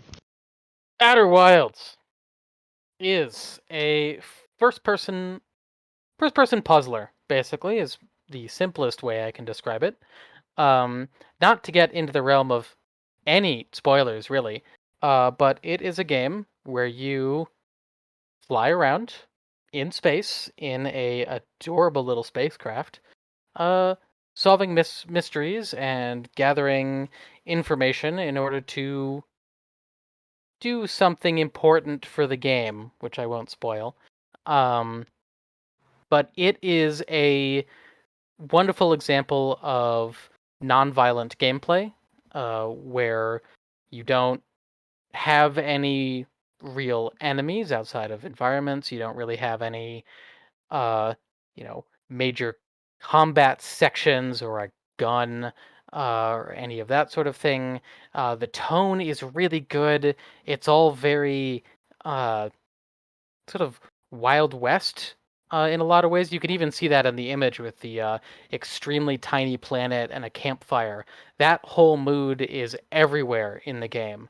Um, you can fly in certain directions and hear the quiet twang of guitars floating over the, I would say airwaves, but you're in space, so space waves, ether. Um, Space waves or confirmed. We've also forgotten space. to name this round. Oh, We'll figure it out later. I want to keep hearing you Excellent. talk How about it. about it Yeah. takes you? I'd call it a space for discussion, but okay. God, that's Uh, I mean, good. that's really good. No, because It Takes Two is all about relationships and communication. So, agreed. I mean, Ah. Outer Wilds gets very into relationships as well later. Mm-hmm. Well then, good. Yeah, it's all this wonderfully relaxed environment, except for when it isn't. So it really knows how to manage tone based on your environment and where you are in it. I had a fun little moment when I was trying to deal with something in the sun, near the sun. Um, and as you get close to the sun, all you end up hearing is its the roar of its fire. But farther away, you hear the beautiful acoustic guitar of the soundtrack, and so that was the guitarosphere that I always knew was a specific distance from the sun, and I used it to coordinate an orbit, because I wanted to maintain my orbit in the guitarosphere because it's where I was safe. That's Uh, hilarious. um, yeah, and it is full of the kinds of puzzles that are really good in games, not like, you know, insidious and irritatingly hidden collectibles, but it's like go to a point of interest and there is a puzzle to solve there and get your info out of the thing and then move on to the next thing. Um, Yeah, so not it like keeps the Resident pace Evil puzzles, which is matching up a chimera. right. Or I wanted to call out like Doom 2016 with its extremely hidden uh, bullshit, or like Serious Sam and whatnot, which are perfectly fun for their own things. But as its sole gameplay element, it really behooves Outer Wilds that it keeps the pace up, keeps you moving, keeps you thinking, and all with a lovely atmosphere. So yeah, that's Outer Are we Wilds. in Let me pitch. discussion mode? Because I'm eager to jump on the puzzle part, because it is one of the most pleasantly surprising things. Please. Yeah.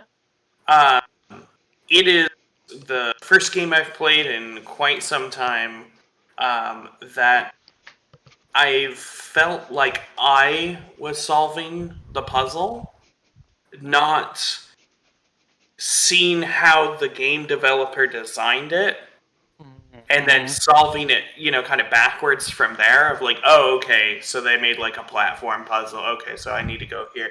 I was not considering that I was, completing a platforming puzzle.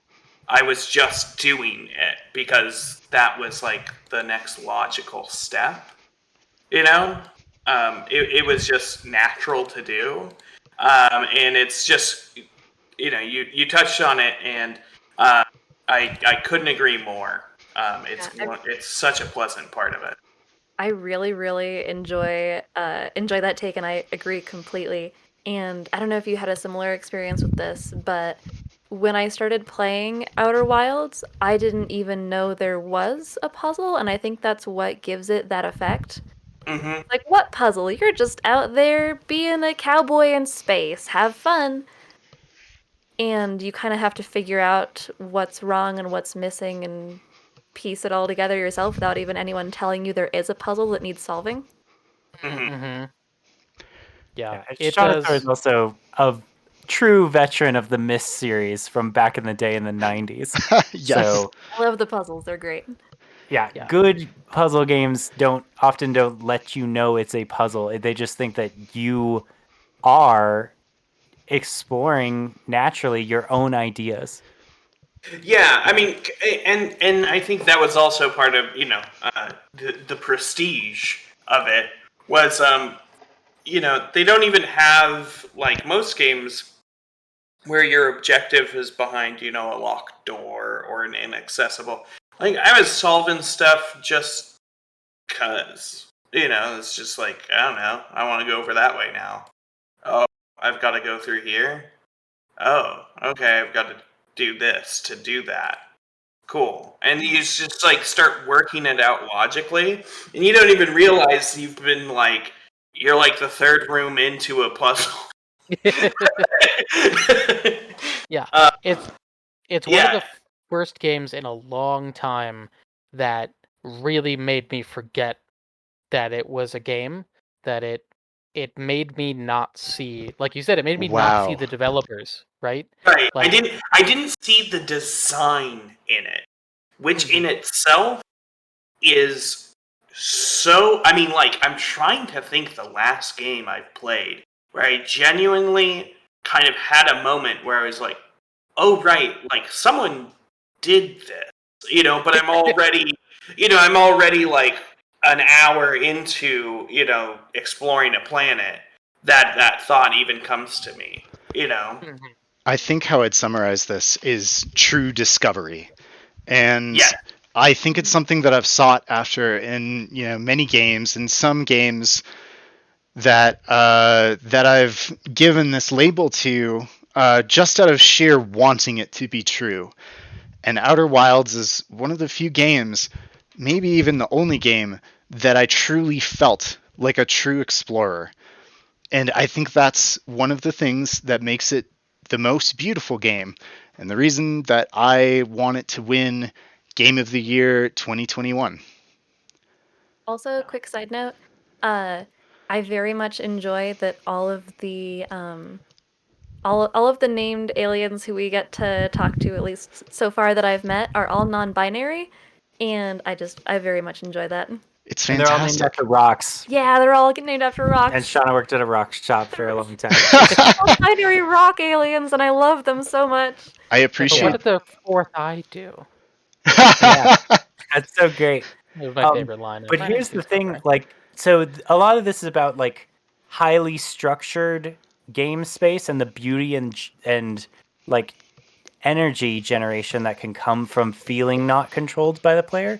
But in the time between last podcast and this one, me and Shaunasaur played It Takes Two, which is a very designed experience, but also showcases the joys of what a good controlled design is, because those co-op elements are very obvious to discover, in the sense that, like, oh, I know I'm supposed to do this to help that person, but they're mixed and matched in such like classic, almost Mario-esque video game ways that are, I don't know, it illuminates one of the joys of original gaming from like the early 90s, when those techniques weren't being developed in the first place.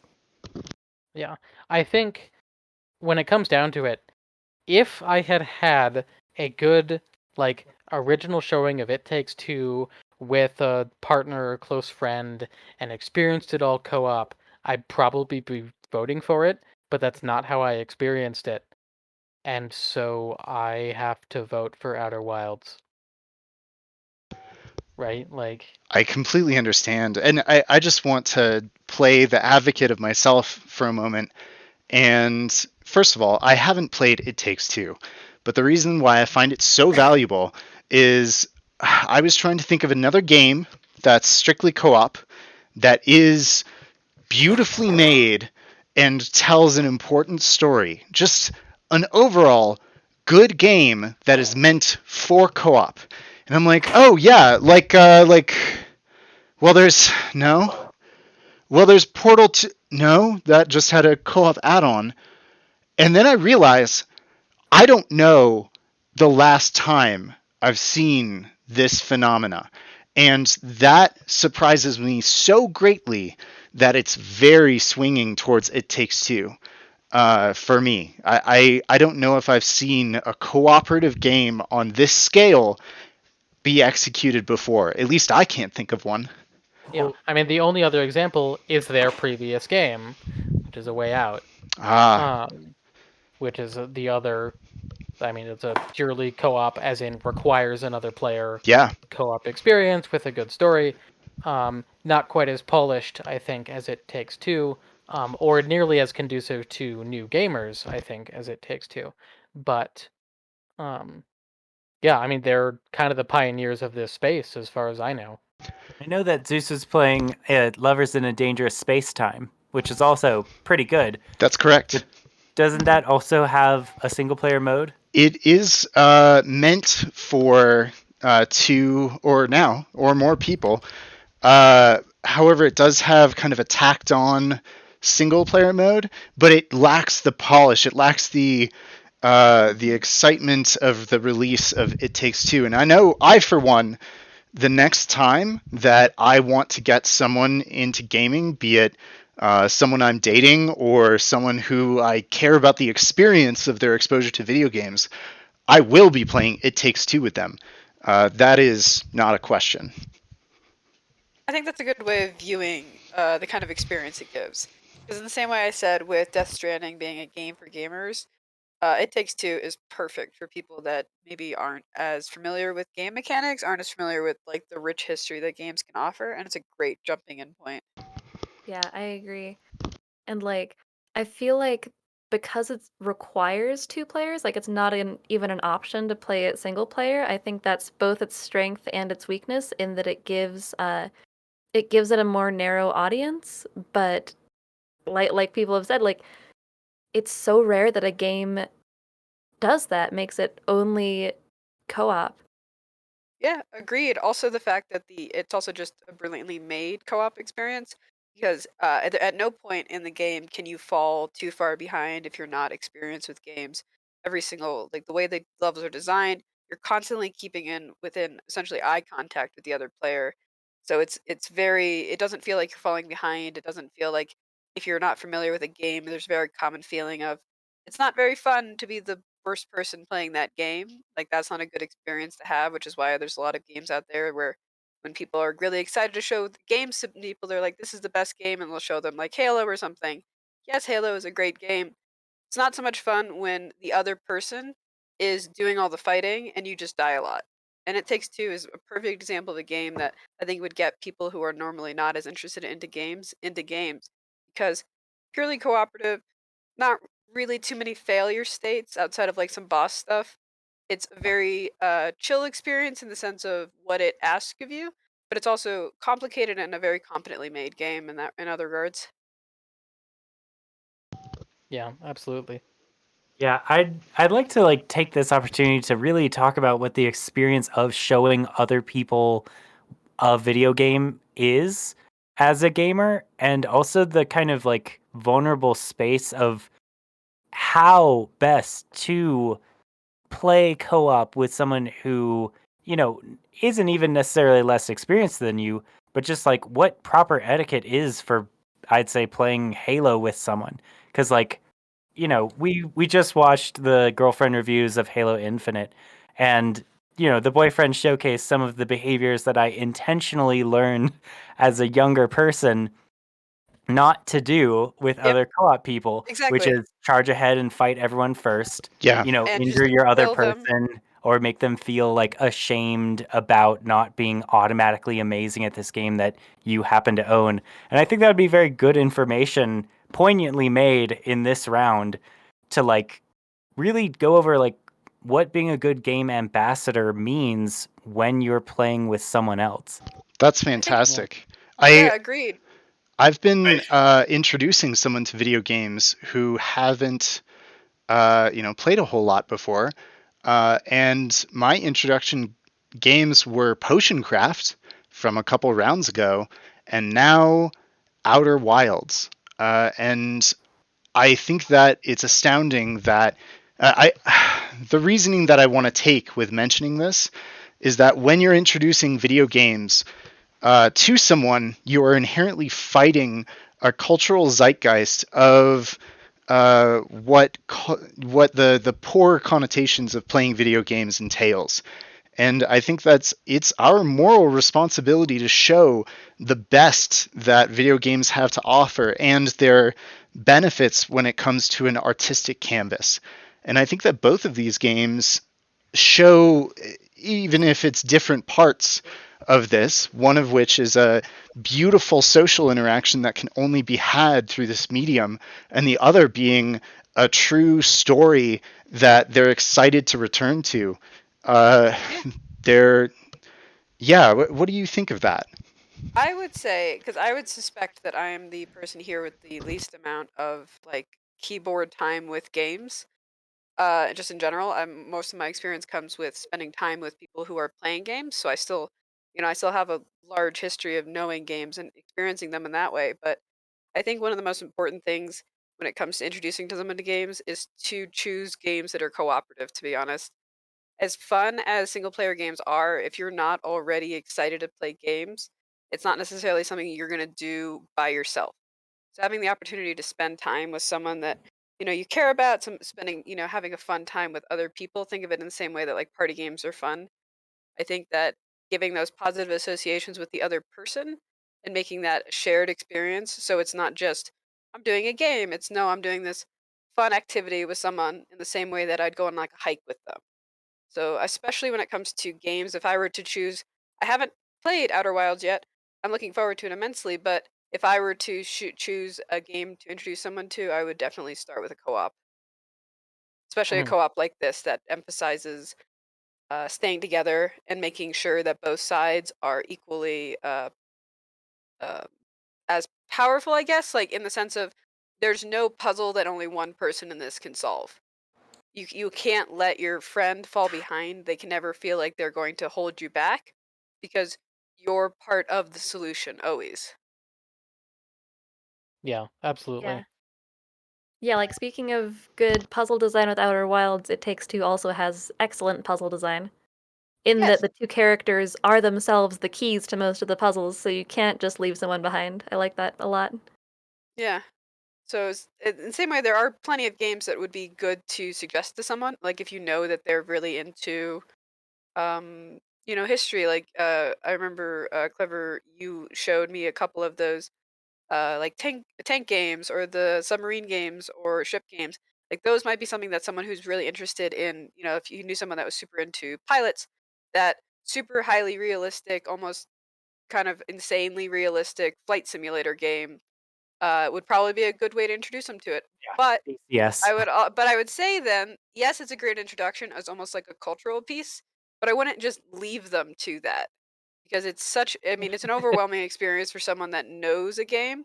So that's why I keep coming back to games that you can share rather than just saying, oh, you're into, like I said, history, you like this history game. I think it can actually come around to being more, let me get you into games first, and then I'll show you something that you'll be, more into. There's also Yeah. games that I think are just easier to get into, things that have fewer mechanics. I've Any kind of shooting game I wouldn't necessarily recommend I've because found that it like takes a lot of experience to be good at shooting on a keyboard or controller. I found that like so much of it is the psychological aspect. Like what just to use an example recently is like um when the boyfriend was showing Halo to the girlfriend. Yeah. He's like, "This is the sword. It does a lunge. Let me show you."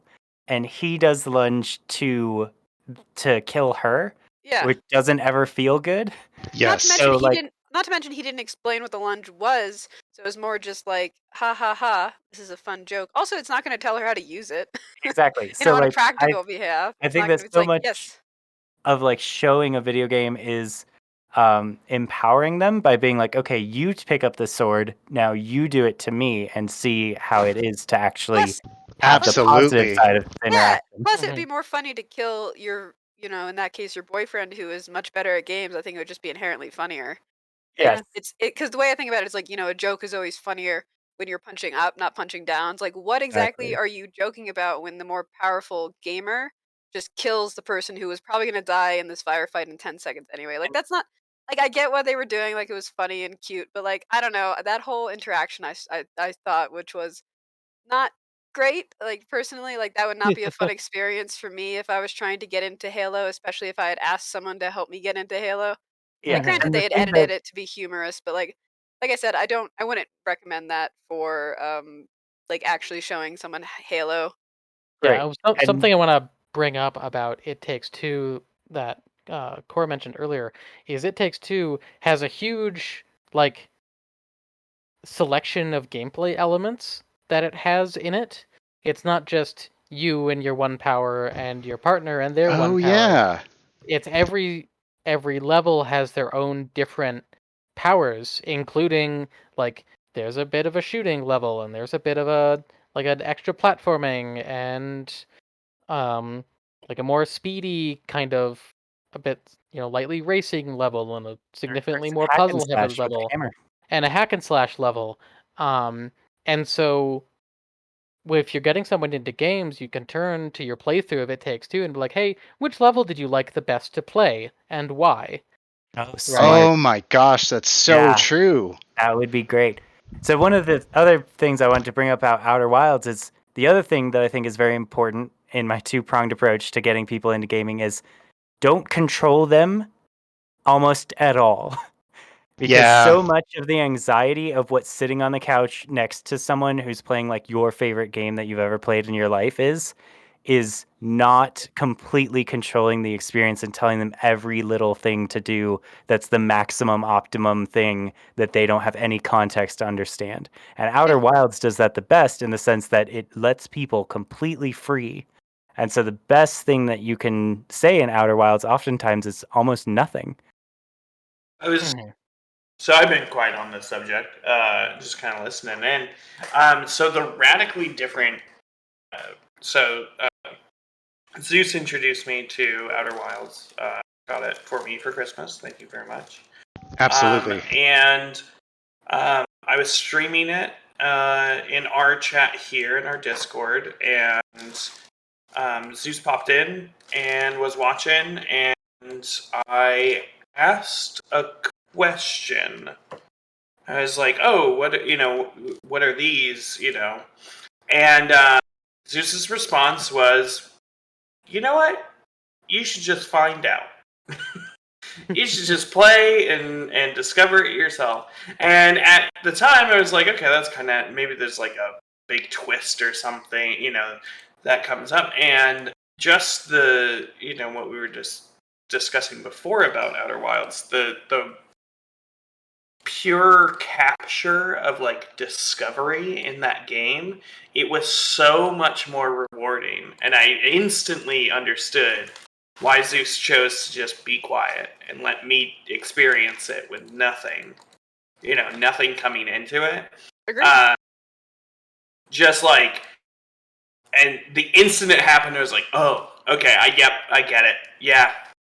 And I think as I get older, my hang up, honestly, is It Takes Two requires two people, which means you have to know another person who is a gamer who would have introduced you to it.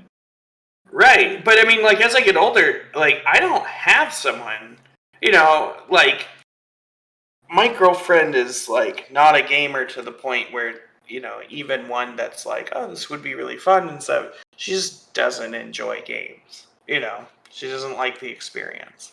And so, but more to the point, the people that it benefit, are people who are not typically a gamer. It still requires a gamer to try to Mhm. persuade you into it. Whereas Outer Wilds, you know, you could discover that yourself, right? You could come upon that if you just getting into video games and no one's really guiding you. You could go on Steam hey, this has really good reviews. This looks cool. I like space. And get it and play it. You can't do that with It Takes Two. Yeah, and also a thing with Outer Wilds as some like coming from the perspective of someone who has been gaming their whole life, which honestly may have been a detriment to part of my enjoyment of the game, is that this game does things with controls that I've never seen a game do. It was described to me when I started playing it as like a physics engine with a really good story and puzzles. Yeah, pretty much. Yeah, and part of me is like, what do you mean I can't just jump by pressing A? I have to hold A and then boost with R bumper. And I Mhm. was like, oh, it's counterintuitive to my brain sometimes because I've been gaming since before I could read. But in a way, that's really good because it gives me that kind of fresh experience where even though I've been gaming for a long time, I crash my ship into anything that moves, which is everything. Yep. Hmm. Yeah, it's like there's no, or seemingly from my perspective, no amount of prior gaming experience readies you for the physics chaos that is Outer Wilds, but in the best way possible, and that's part of the fun is piloting Every a giant crash ship is a duct story. taped together. Even the characters in the game talk about that. There's one character who keeps a tally of personal best non catastrophic crashes, and even the people in the game talk about how your ship is the best that they could convince the engineer to make it, which brings me to the beautiful writing of this game. Even without this writing, it could have been a wonderful exploration experience, but the personal element of the characters bring it home in such an indescribably wonderful way that I remember the sacrifices, I remember the interactions, I remember the history of these people, and you grow to love them. And they're really supportive of each other, of you. It's a world that I want to live in.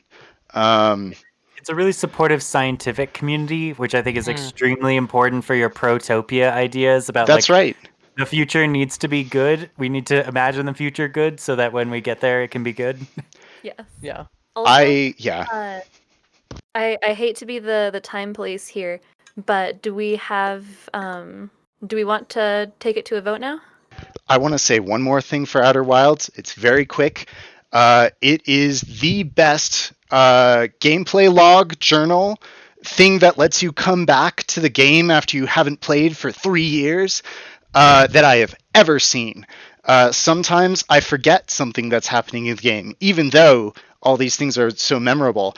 And the ship's log reminds you exactly where you are, where you wanted to go the last time you stopped playing, and it's all effortless. You don't have to do a single thing to keep track because it keeps a wonderful running log of what you've experienced so far. And it's just the best implementation of this that I've ever seen. And I think the only one that's been effective for me so far. It's also the greatest example of lumberpunk. Yeah. Lumber Yes. core. Mm-hmm. I do also wanted to bring up something to talk about the controls a little bit because like they're awkward and it's weird, but also there's so much room for mastery in there that while I was taking my roughly hour and a half to practice yeeting myself into the sun, I got like so practiced and good at finessing the controls and using them. I could get, up into the ship, get the suit on, ship lift off, immediate, like fly a foot over the rim of the crater and yeet myself towards the sun within 15 seconds or so, and come into a nice stable orbit at the edge of the Gtfo pause, in record time just by, putting in the practice and literally becoming a better pilot. I think you need to invent this as a new speed game category right now. Yeet yourself into Sunstrat. Yeah. I was just thinking Fastest time in the Guitarosphere only run. to someone who hasn't played this game, and you should, That is a very funny way to describe it. It's like I have the world record for yeeting myself into the sun that you'll ever see. I got so good. And also, Good vote. same, yo. Mhm. Yeah, My vote is for Outer Wilds. Yeah, my Mine as vote. well. Let me get this going here. Outer Wilds. That's 2 votes so far. 3. 3. My vote is It Takes Two. Okay. Balder. Outer Wilds for me. All right. Very And nice. I think it's 5-1. All right. Outer Wilds takes this round. Do we have any last words for It Takes Two? Even though it lost, it's fucking good. And It's if you so- find someone Yeah. to Like, play it I- with, do it. Do It- it. Do it. It's the best co-op experience you'll ever have. Do It it. may be one of the most important pieces in our quiver as those of us who enjoy video games that we've ever come across. It made me very happy to see this game's thumbnail covered in so many awards that you could barely make out what it was. Yes. Yeah. Yeah, so this is like the big pain point of this show also is like we have a long habit of taking the normal best game of the year that society says and then like trumping them with our just personal darling favorites. And it's not for lack of like quality at all. Because as I said, me and Shaunasaur played It Takes Two, enjoyed every second of it from beginning to like when we stopped at like the second level, I believe. Also, like really sharp writing in there about like actual relationship issues, as Carbon Speed Dating alluded to in our first part of the podcast. But also the art design is really like fun and snappy and like readable. I don't know. I hate to see it go. That's the thing about It Yeah. Takes Two. The Agreed. Outer Wilds just made such an impression on me that It Takes Two. I don't know. I guess it's one of the crimes of like I did play all of Outer Wilds and I didn't play all of It Takes Two. Yes. Which is just kind of a personal bias that I think I want to work really hard to overcome in the next year. Also, you didn't. Neither of us have played all of Outer Wilds. There's a magnificent DLC that we're just getting into too, and it's good. We should in the next round we'll talk about the DLC. Yeah, I agreed. the idea of having DLCs as entrances. Yeah. Anyway. Well, that wraps up. Oh, go ahead. Can I take request a 1-minute pause? I need water. Understood. Yeah, Let's absolutely. take a good break, everyone. I can check in on the chat. Oh wow. Yeah, we can talk about something non-consequential in the interim. Whoa, what's that? Have any of us tried any new spicy salsa that we want to say is the new spiciest salsa of 2021? I have one that's not spicy, but it's Then one that I too enjoy and I bad. came across it for funny reasons. So I like make stickers of my art and have been selling them online, and so I need to order large amounts of these stickers. And the sticker company that I've been printing my stickers with apparently makes hot sauce. What? Nice. And if you order enough stickers, they will send you a free bottle of hot sauce. Uh, So in the past couple of months, I've gotten 2 free bottles of hot sauce just from trying to run my own business. And it's actually pretty good, but I just think it's really funny that my sticker manufacturer is giving me free hot sauce. I That's want to make great. absolutely I sure want that that all of business our model. viewers Right? can take a look at your beautiful art, because I really like your art, and I want to make sure everyone Thank you. here can see it too. Where can we find it? You can find my Instagram at Shaunasaur on Instagram.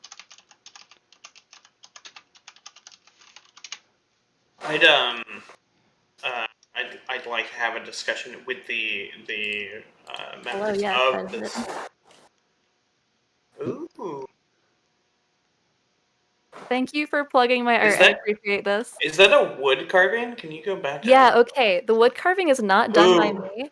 A really cool person approached me and asked if he could make a wood carving of a design that I made. Wow. And so I'm super So duper your thrilled. design's someone else's handwork. Yes, yeah. He Oh my made the wood God. carving and I made the design. And yeah, so Ooh. also plug to him as well. I think his account is linked on there as well. I see it. But yes, it came out super cool. Yeah, I'd very much like to get this group, all the members here. I know we played a one-shot while I was out there visiting last Yes. year. I would like to do, if for those that are interested, a like once a month campaign, something that's very light on commitment. I know we're all very busy people with full schedules, but to do something, I've got to get my creative juices out, and I haven't been doing D&D in a long time, so I'm itching to D&D get is one back. of the best places for that.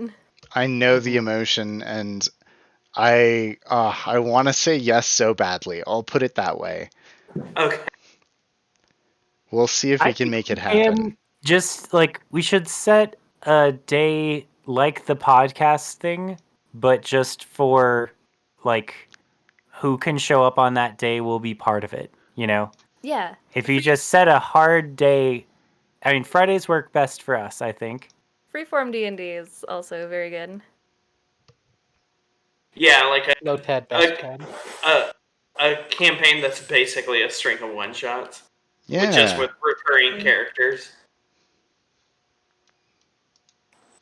All right. Totally. Are we ready? I'm ready. Well, Um, by that I mean, oh God, I'm not ready. All right, so this one's probably pretty obvious. Do you want to just hold a poll right away? Yeah, we could just phone this one in, Yeah. Neat. I do need to leave. Drop the call in a bit being like 20 minutes. I want to let you speak first then, because I want you to actually. So do we want to introduce these? These are your darlings. Oh my I'm God. not gonna. Yeah, no, this is gonna be a lot of weight on you. This. Well, and also 20 minutes will probably be this one discussion, which means That's what I'm saying. Yeah. Yeah. we might barely make it to honorable mentions for Dixon, so All right. we might want to move to honorable mentions now. Let's do that. I like that idea. And maybe just Noxid's honorable mentions. How about that? Sure. I think we should start with Noxids and move through them. So let me do the honorable mentions intro that we do every time. That I know what I'm gonna do. That's funny. It's tried and true. We've had it. Tried and true. We've had it peer reviewed. Yeah. I'm definitely not drawing a blank of how to interact with this section right now. Clever diversion. Why don't you do our classic intro this time instead of me? Okay. I literally don't know what you're talking about, but that's okay. That's kind of the joke. Yeah, is that we've never done this before, and that's cool. I can't. So this is the games that we are ashamed to bring as Game of the Year, but still love deeply in our hearts. This is the truest expression of nerdom. That's an interesting perspective, because over the course of this, these are the games I should have brought to the game. I mean, I really love the games that you brought to the besties. Sure, but I mean, and Ascent are both worthy entrants, and just, I wish that I wish they could all go further. You know what I mean? This sure, yeah. these are not big mood. These are not in the running. These are not in the. Sorry, these are not in the running for Game of the Year, but we still like them and we wanted to mention them just so they feel included and so you know that we love them. And let's keep these real short. Real short. A couple sentences top. Elevator pitches. Mm-hmm. Yep. Okay, so I have a few that you guys probably just haven't heard of. So War Tales. War Tales is an isometric kind of. It's the best game I've seen that kind of has the bones for like a Dungeons and Dragons game. And that's including Baldur's Gate 3. This is literally a turn-based, like, isometric... Yeah, exactly. It doesn't have magic or anything like that. It's very, lo-fi. But you play as a band of mercenaries, and you hire new people on. There's character deaths. You have, like, party management. It's just, like, pretty... It seems like a game that's pretty surface level and then actually has quite a bit of detail under it. It's just really fun. Next is Gtfo. I've played this with a few of the people in this chat, and this game does horror well, very well. And the way I would describe it in an elevator pitch is it is a horror game that makes you whisper while you play it. Nice. For no reason. Like, it just makes you there, like, viscerally. And Atmosphere. yes, I think as a game, it still has a long way to go, but the developers are really cool. They have really cool ideas, and their Discord's super interactive, and they listen to feedback from their players. So I'm liking the direction it's going. Impossible. Remnant from the Ashes is a fantastic kind of like Gears of War third-person shooter. Loot and shoot, kind of. I guess actually probably like Gears of War. It's just really... I mean, it's like dumb fun. But if you Got go a speed to... dragon in it. Yeah, if you go to my Twitch, one of my favorite clips is me playing with one of my buddies when the tower shows up. Ooh, yeah. And those who have played it know what that means. And I mean, it was just like one of those like jaw-dropping, like, oh my god kind of moments in a video game. I'm really glad I got it captured on video. And it's just really fun to play with a friend. Next up is Heartspace. So Heartspace Shipbreakers, you play as a shipbreaker, someone who tears apart spaceships in a junkyard. And through the course of it, it's kind of one of those like slowly unfolding storylines that just kind of flavors the video game and the world. And you realize that you're kind of, if any of you have any of our viewers have seen Moon, you're kind of find out that you're a clone that's just perpetually in indentured servitude to this corpo that busts ships up. And it's just like dumb, fun, cool VR game, and I picked it up on a whim and really enjoyed it. Oh, is it VR? Yeah, I believe so. Oh, that's so cool. I might have to give that a shot then. Mm-hmm. Watch some Let's Plays of that one. It seems really cool. Yeah. I watched Noxid play it, and it's great. Also has a great soundtrack, and also great commentary on working class rights. Yeah. Yeah. Ghost Runner. I got. Ghost Runner, I for sure got for the soundtrack, which is a pretty big theme of how I pick out my games lately. It's bumping. It's banging. Who is it? It's someone deluxe. I can't recall off the top of my head, but Daniel Deluxe. Yeah, there you go. And picked it up, and man, is that story just kind of grips you right at it's pretty like surface level, but it just kind of adds to the atmosphere, and it's a speedrunner's delight, this game. It's made for speedrunning and just like moving at the pace of the music, and it's just super rewarding getting better at. And more Cyberpunk Ninja. Yeah. And then Haven. I picked up Haven because it looked like a kind of similar to It Takes Two. It is a very great representation. I guess in contrast of It Takes Two, because from what I heard, it's kind of touches on very real relationship. This is more of an idealistic view of a relationship, but you play as two lovers who run away from a galactic empire that their societal rules made sure that they couldn't be together. They fell in love and ran away. And the story is them evading capture and being brought back. And it's really cute, really cool. The world and story and powers in it are very cool. Yeah, and it's just like a really fun time. Also, side note for Haven, Shauna, you should listen to the soundtrack.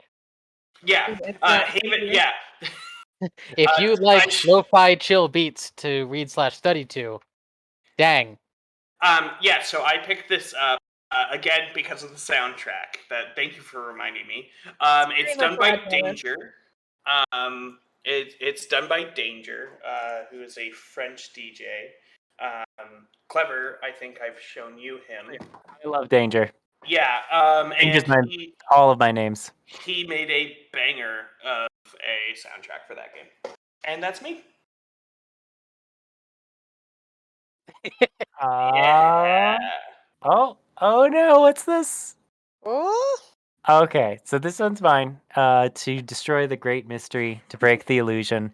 This is Clever Diversion's honorable mention. Century Age of Ash is a game where you finally get to play as a dragon that just happens to have a human on top of it all the time. But don't worry about that part of it. You're the dragon and you're going fast and doing dragon things. And I'm shocked continually that there aren't more games like this ever.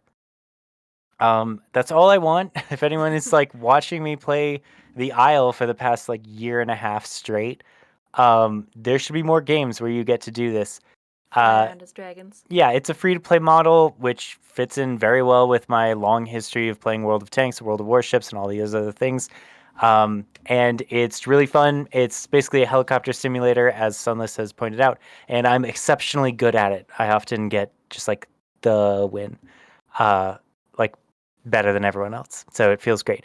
Loop Hero is a game where you do the map, basically. It's a game that Zeusfer has gotten really addicted to for the past like 4 days straight and then hasn't played again.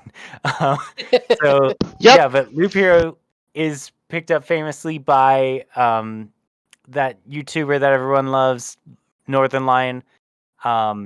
It's interesting. It didn't hook me as much as Zeus did, but it made Zeus feel like or it made me think that Zeus was like sucked into a time warp and then immediately became an expert within like a day. This next one is Mechwarrior Online, which is a game that I always play. Just every year I come back to it. I spent money on it again this year because I was unemployed, as much of a paradox as that is. They also completely redid all their maps and launched a year-long campaign showing the community that they've completely rededicated to fixing many of the things that are wrong with the game, which is an amazing refresh thing because I think this game came out in like, 2012, 2011, and it's really refreshing to see like new leadership in the company come in. They redid all their maps, they redid lots of their perks, they redid lots of their mechs, and that's what I want the most from an old game is to like them to just show their community they're still investing and to get their community to invest back in it. And it's done great for that game. It's been a huge success. The next one is Morrowind. Morrowind is the best RPG. Morrowind is a space that is better than all the other Elder Scrolls games that came after it because it's more old school PC gaming. It lies to you. It has characters in it that have a depth of writing and a perspective and philosophy of writing that is not seen in the other Elder Scrolls games. You actually have to use your brain. You actually have to remember with your quest journal where things are and follow in real life directions. You can't just point your nose at the nearest quest marker for Skyrim and walk towards there until you see a dragon. It's fantastic. It has so much depth and detail that the other games cut out. There are spears there are throwing stars, there are whole classes and skills of weapons and mysticism that just aren't in the other games. The next one is IL-2 Sturmovik, which is one of the best and most accessible modern flight sims for World War II that you could get your hands on.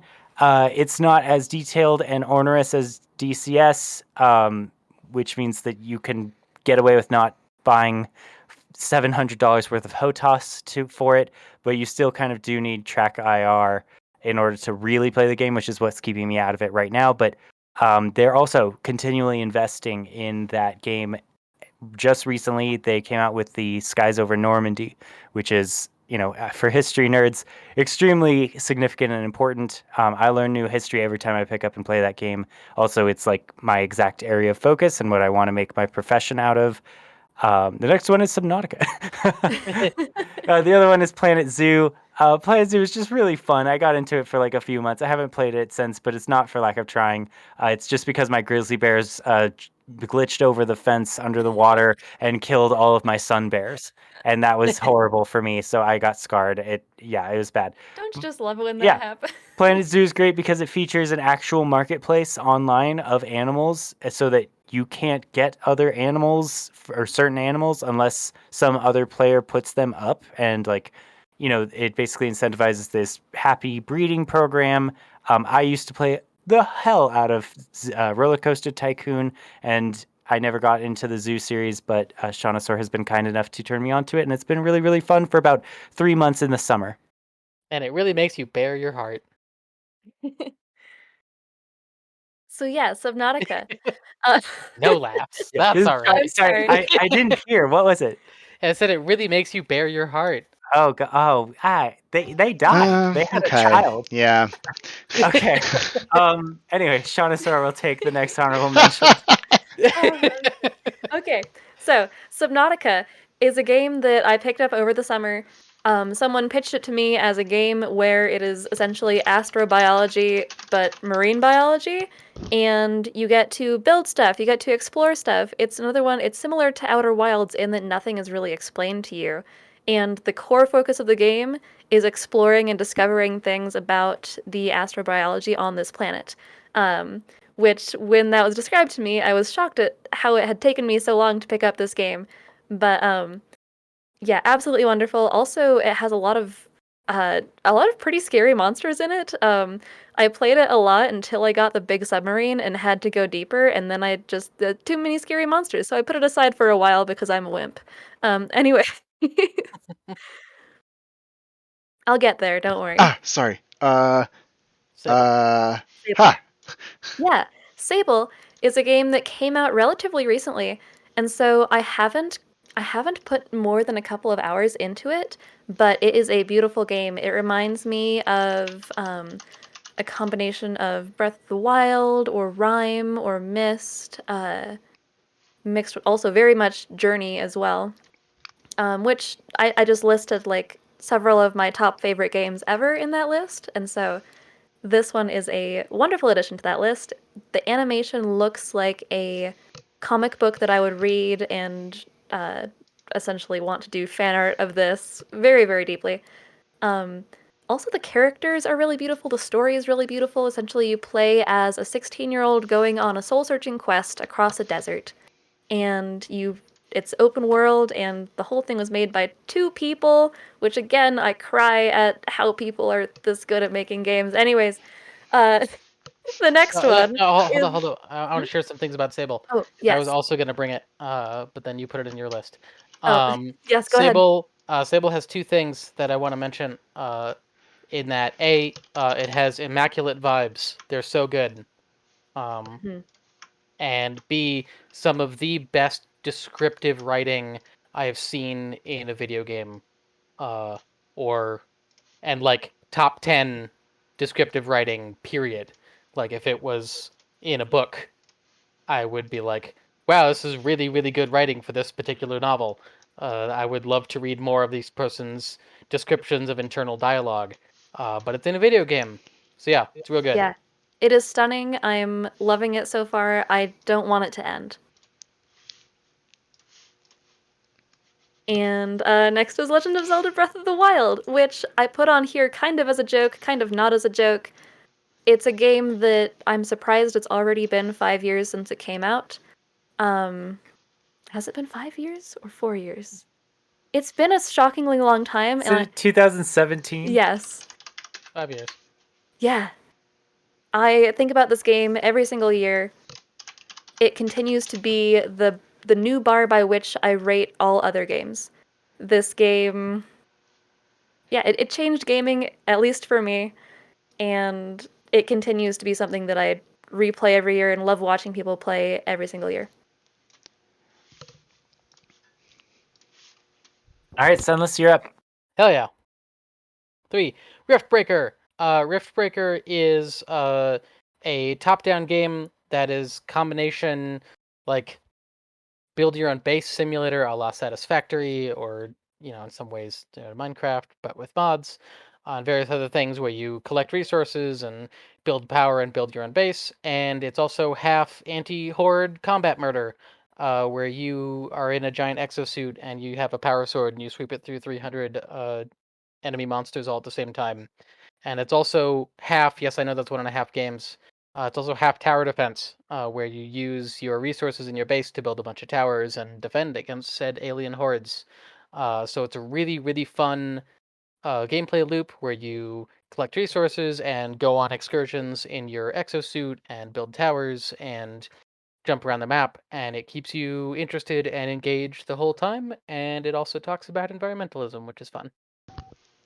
I'm working my hardest to get images here. It's kind of hard.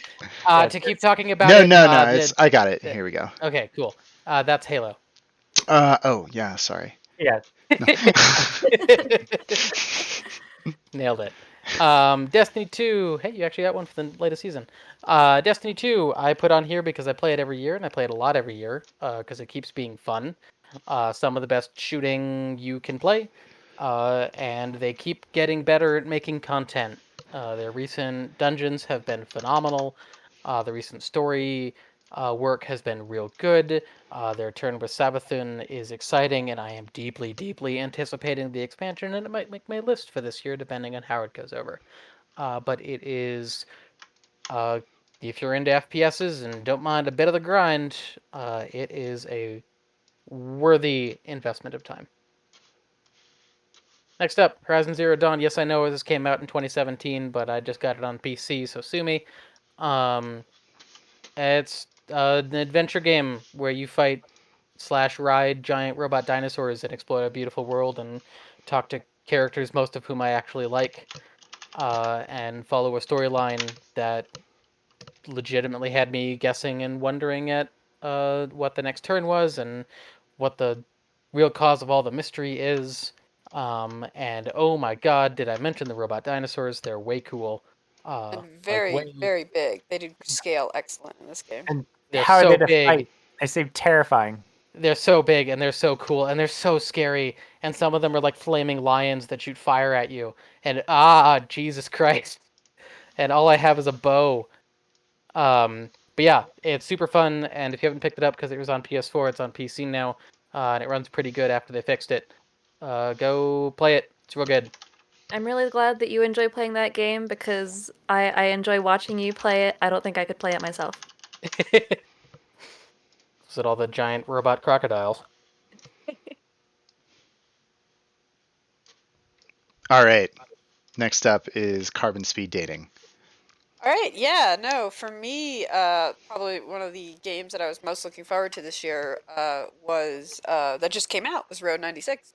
Nice. It was basically marketed as an infinitely replayable, but not procedurally generated, really, story and choice game.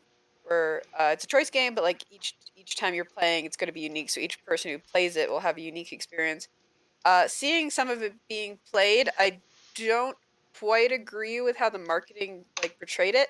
Think of it more like, you have a bunch of different Legos in a box that can both assemble a car, but one person gets a car that's like red and one person gets a car that's green, but it's still a car. So you can kind of see like the edges of that kind of uh, fragmented modular system they have in place. Not to say that it's not still a good game. It's still a really good game.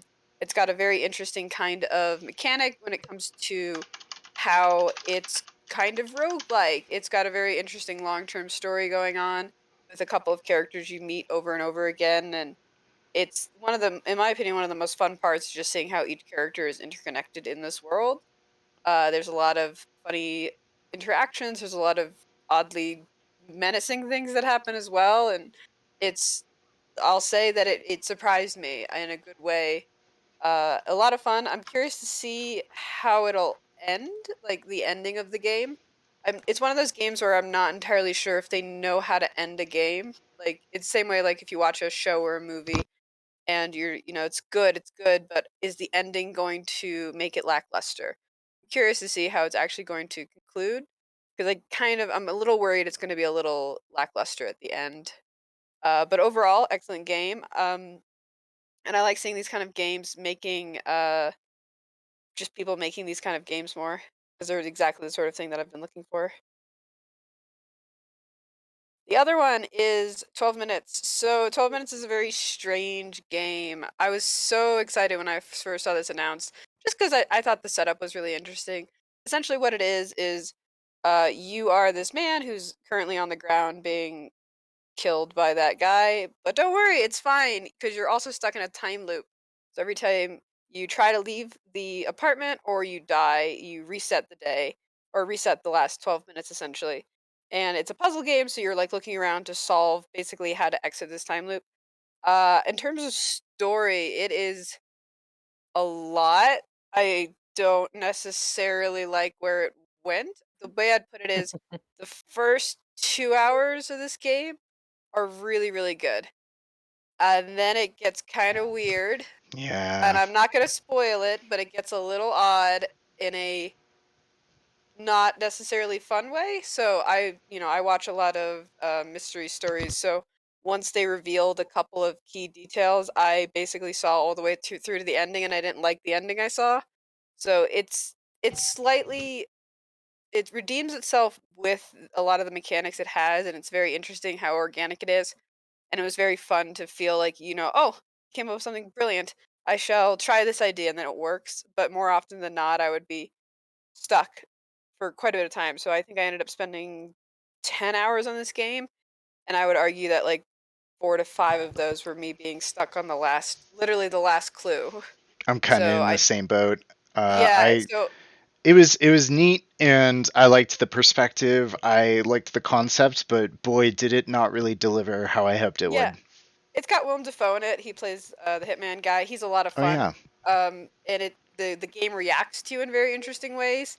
So like it does feel like it's been very well thought out and very play tested in that kind of way.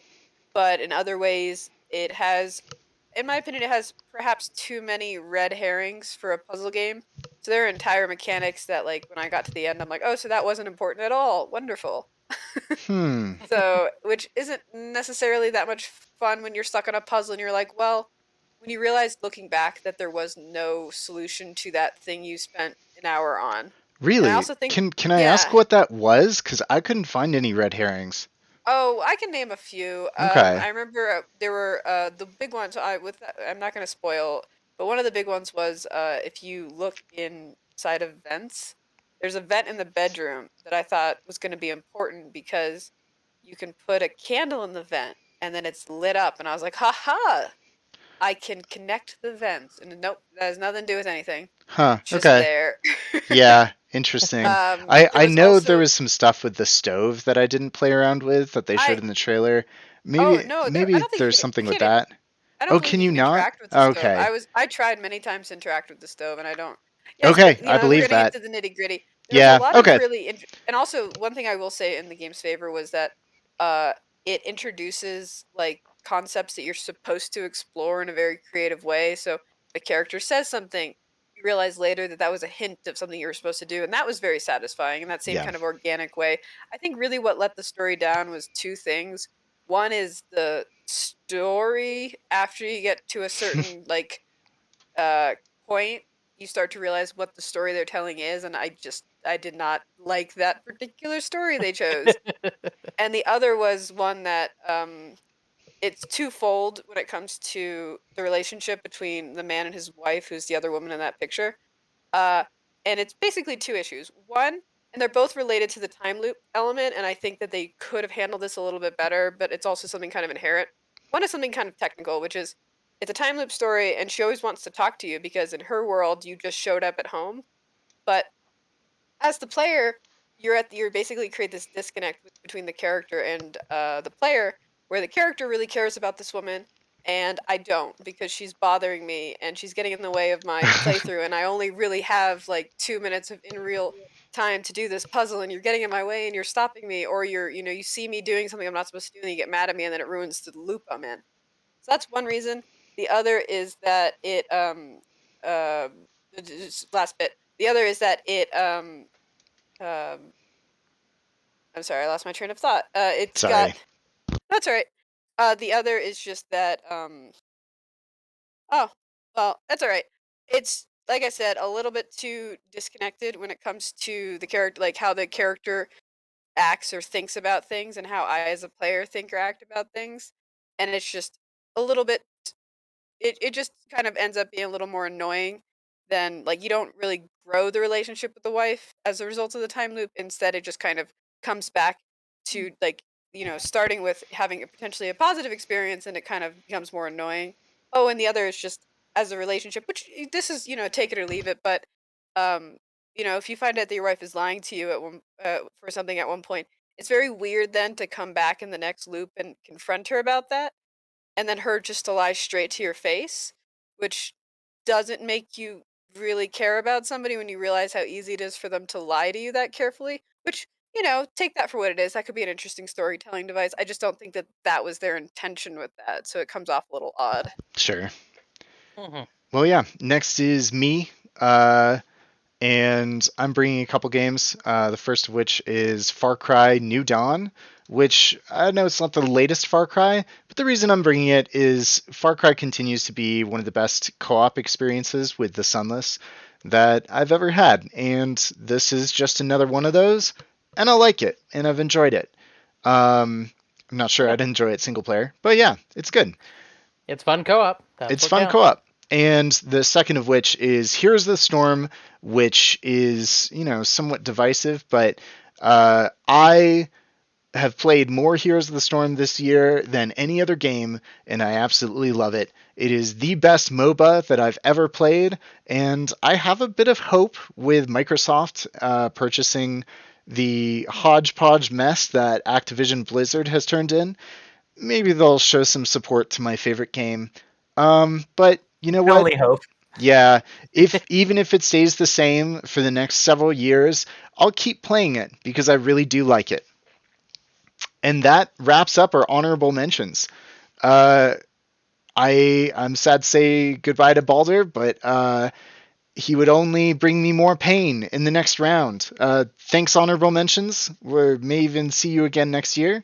But for now, we're going on to the next fight, the next big, squabble between two of my favorite games, and one that will bring me oh so much pain. So, would someone else like to kick this off while I kick myself?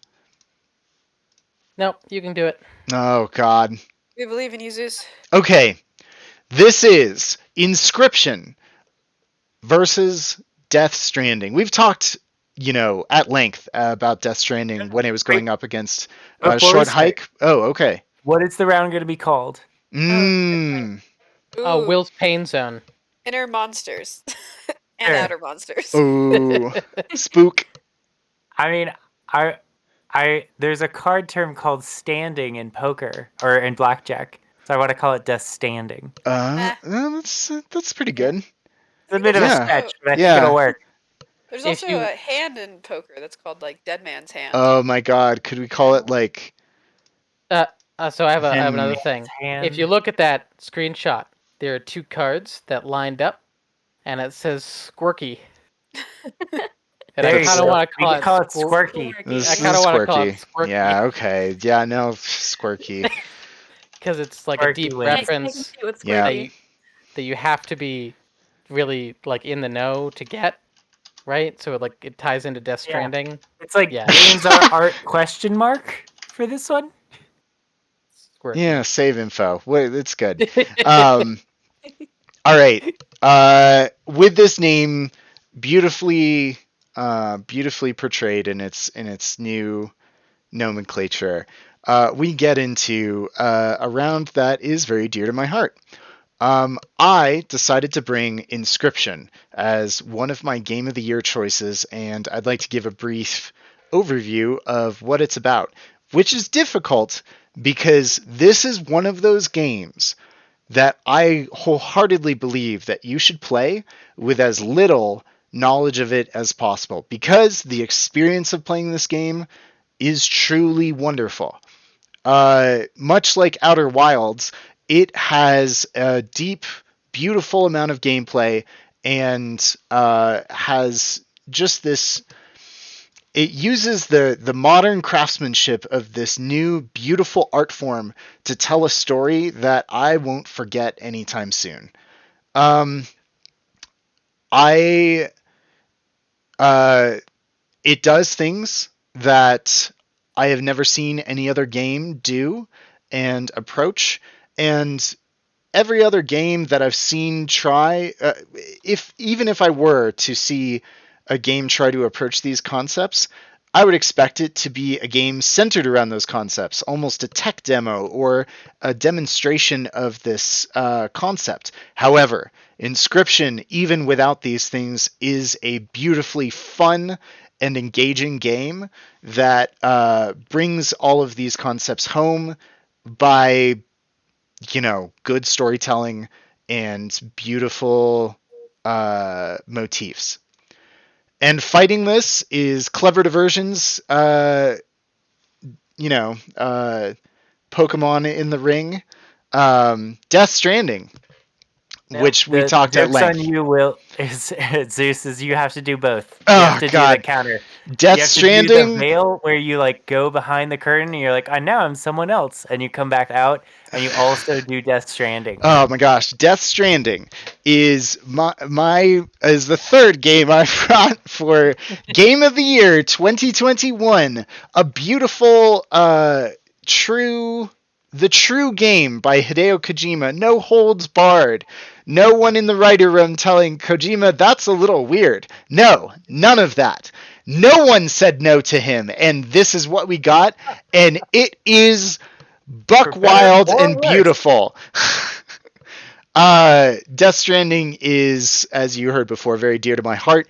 It has a narrative, and it has a narrative that I have legitimately never seen before, and it tries to tackle concepts that are truly unique. And it does it through incredibly creative and just astounding motifs. And with that summary of both of these games, I am very curious to hear a general, a pre-vote, we could call it. I want to know who is on whose side right now. Yeas and nays of Parliament for Yes. Inscription or Death Stranding. What do you think, Shaunasaur? I am on Team Inscription Mm, because although I agree that Death Stranding is a fantastic game and a work of art, even independently of being a game, Inscription puts art and game together seamlessly in a way that is integral to the media of gaming. yeah. Like, there are parts of this game that if it was just like a solitaire style, no flavor, no impending doom, no fearing for my actual human life of this actual person that I am, uh, if this were just a game that I was playing with cards, would be very, very fun independently of this being an excellent horror game, an extremely immersive experience. And I've never seen that done before, and I want to replay it so bad, even though I just finished it the other day. I'm in the same boat. Clever diversion. What do you technically brought Death Stranding, and I want to hear your take on this. Yeah, mine's Death Stranding, and we'll talk about it after the vote. Okay. What about you, Sunless? You should put up the numbers. Oh, of course, yes. Let's see. That was one per. Okay. For Shauna and Clever. Geez, let's see. So I think both games have their pluses, both games have their minuses. Both games are kind of, I don't know, dour in tone, even if their messages may or may not be. Again, I haven't finished either of them, but I've played a good amount of both. Let's see. Neither of them are gameplay that I find myself particularly drawn to naturally. Right? I don't play a lot of card games. I don't play a lot of Death Strandings. Stranding games? What did he call that? It's a walking simulator. I mean, you could. Death Stranding is the only entry in this type of game, I think. Right. Yeah. It's the only true walking simulator to have been made. Even says it on the title, a Hideo Kojima game. Yeah, it's That's one of those. the genre. It's a Kojima game. But yeah, they're both very much doing themselves so very well in a number of ways. Jeez. I think I'm gonna have to give it to Inscription in this one. Do you want to hold your vote off? No, because I don't want to be the deciding factor and have that weighing on me. Yeah. Yeah, I'm not entirely certain. Like, I can't really put voice to why, but I think I do have to give it to Inscription, possibly for just like how much it goes hard into its own thing that it's doing. Sure. Okay, well you can't just say that and say that Death Stranding isn't doing that. Actually, yeah. If your reasoning is that, I know nothing more into its own self than Death Stranding. Because there's another thing that someone said. Let me finish. Let me clarify what I mean by into its own thing. Yeah. Death Stranding has a bunch of things in there that are for Kojima because he thinks they're cool. Not necessarily because they're serving Death Stranding as a video game. Sure, yeah. Inscription, as far as I can tell so far, doesn't really have any of those. So it is more into its own thing as a game. Yeah, it's a very, what's the word? Compact or consistent, I should say. That would probably be the word I would use for Inscription. Mm-hmm. I've come to value conciseness in a lot of ways, and I feel Inscription cuts out a lot of, or has previously cut out a lot of things that perhaps didn't need to be there. All right. Whereas Death Stranding maybe could have used an editor. What about you, Carbon Speed Dating? What's your current vote? I think my current vote is going to end up being Inscription, and I think it's not to say that it's not a close call. Sure. But I think it basically comes down to two things for me with the comparison. One is, what game am I more likely to be excited about when I'm done with it? Like, which game would I want to potentially play again? Which game would I be more interested in, sharing with somebody? Because I don't, for all the things that are great about Death Stranding, it is not a sharing game as easily. Not that it isn't a sharing game, but it is not a sharing game as easily as Inscription is. I also think that every element of Inscription plays beautifully within itself. So just the card game, like if that was the entire game was a card game with an interesting aesthetic choice, I would have been super interested in just that by itself. I thought that part of the game was extremely strong, extremely engaging. For how simple the mechanics are, really, really well. You would think it would get boring, but it requires so much strategy, and it's never always that easy to figure out exactly what is the best strategy for. So it's very easy to realize that you've suddenly lost because, or the rounds don't last very long because you can only take what is essentially like 4 hits, maybe 5 hits. So it's very easy to not only lose really quickly but also win really quickly. So I had an entire round where I just won in 1 hit because I was able to overwhelm him very early. Sure. Let's see. Does that just leave me? Yep. I believe so. Okay. So But there are only 5 of us. that's true. I am going to vote for Inscription this round. And before you torture me by saying how much I still want to buy all of I want to live the aesthetic of Death Stranding, and I have shirts. I have more merch from one of these games, and it's not the one I'm voting for. Before you say anything about that, I'm gonna say it is my nightmare for someone to play a bit of Inscription and not actually see the whole game. Their Inscription goes so hard, and it took me a bit to get to the point where you start to glimpse deeper. And I have always dreamed about media doing this. Man, that's hard to talk about. There were moments in this game where I felt a grand discovery that I couldn't help but run and wake up Clever Diversion. There were moments in this game where Clever Diversion was like, what if you do this thing? Will it actually, I bet you the next time we see this thing, it'll be different. And I thought there was no way that the small indie developer could pull off this grand idea that my friend just had.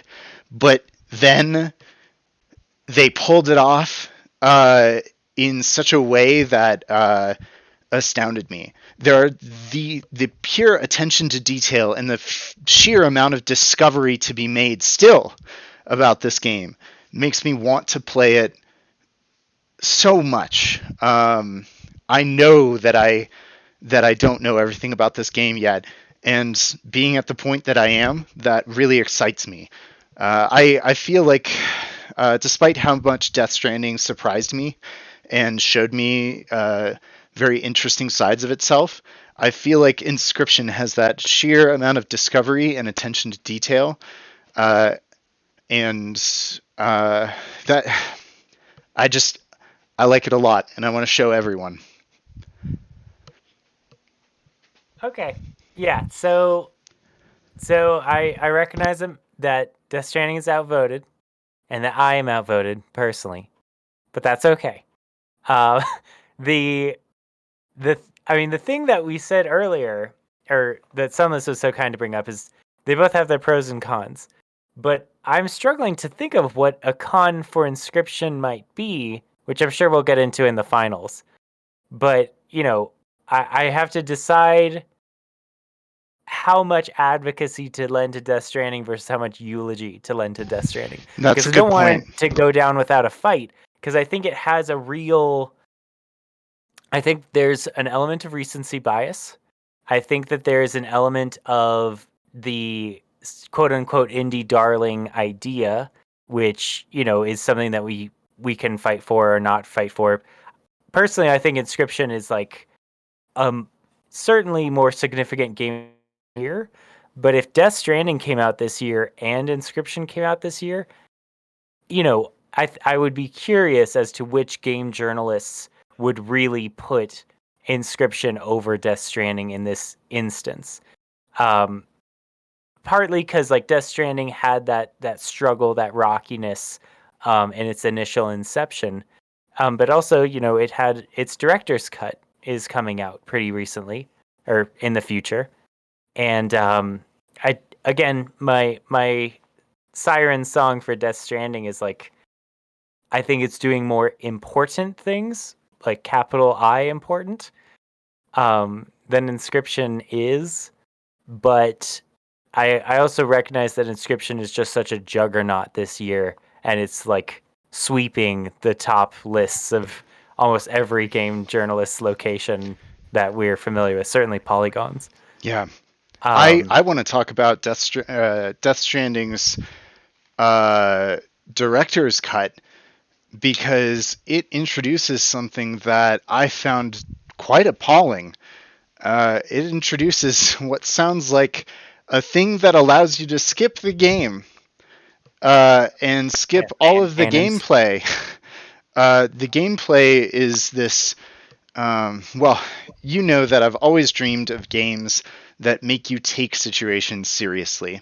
That was one of the reasons I loved PlayerUnknown's Battlegrounds. Was it was the first game that made me feel tense in tactical situations. It made me really value my time and my coordination with all of you when you played it with me. And Death Stranding, allowed me to live that, but for planning out routes and doing stuff that wasn't shooting. And I value that a lot. And by the sound of it, this new addition to the game might just bring that sizable experience for the gameplay for me just down to zero. And I disagree with that. It's a very, should Dark Souls have an easy mode argument, because one of the great things about Dark Souls is it tells some of its story through the things it makes you feel by making the gameplay exactly what it is. And I think that's one of the most beautiful things that video games can do. Is they're not a movie. They're not a book. They use their gameplay, they use their difficulty, or their the choices that they make you, the player, make to tell a story.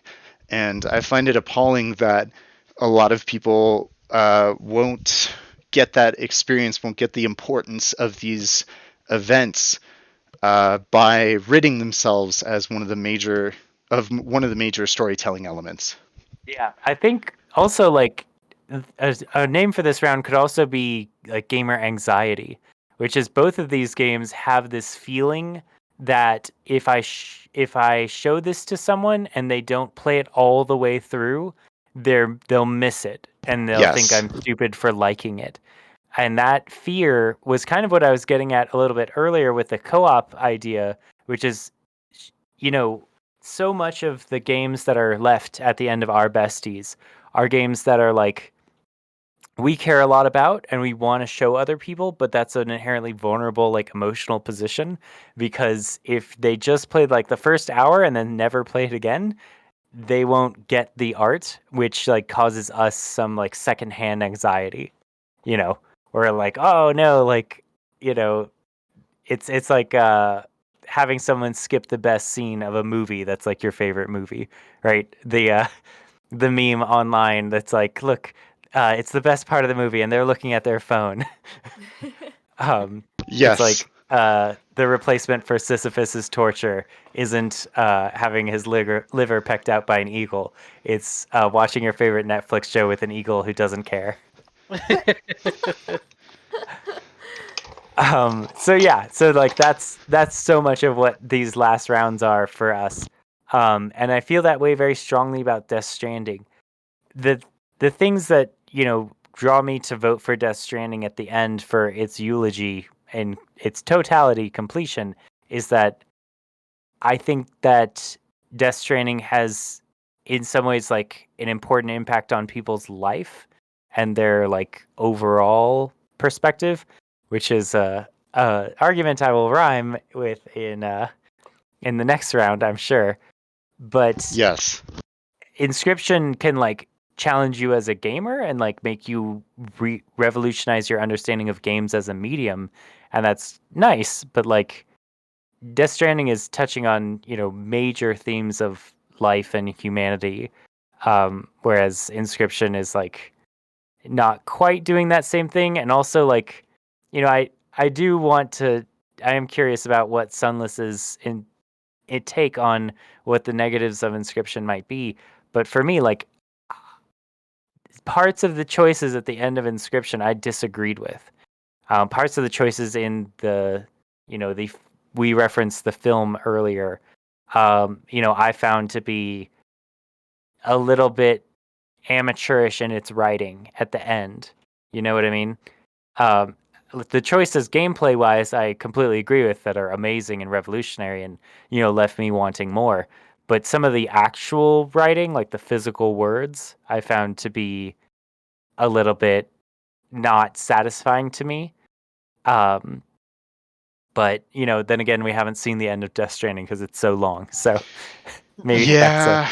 a second problem that Death Stranding has. I'm I don't want also to go too trying long to on it. 100% it, and I'm kind of wavering on that a little bit because there's this one Republican dude who doesn't want to do the thing that I want to do, and convincing them is, It's Do you hard think to.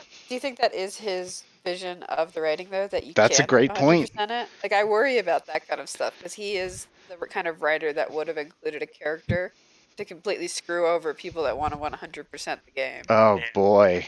He's the writer that made you switch your controller from controller port 2 when you were Ugh. fighting Psycho Mantis. So just keep that in mind.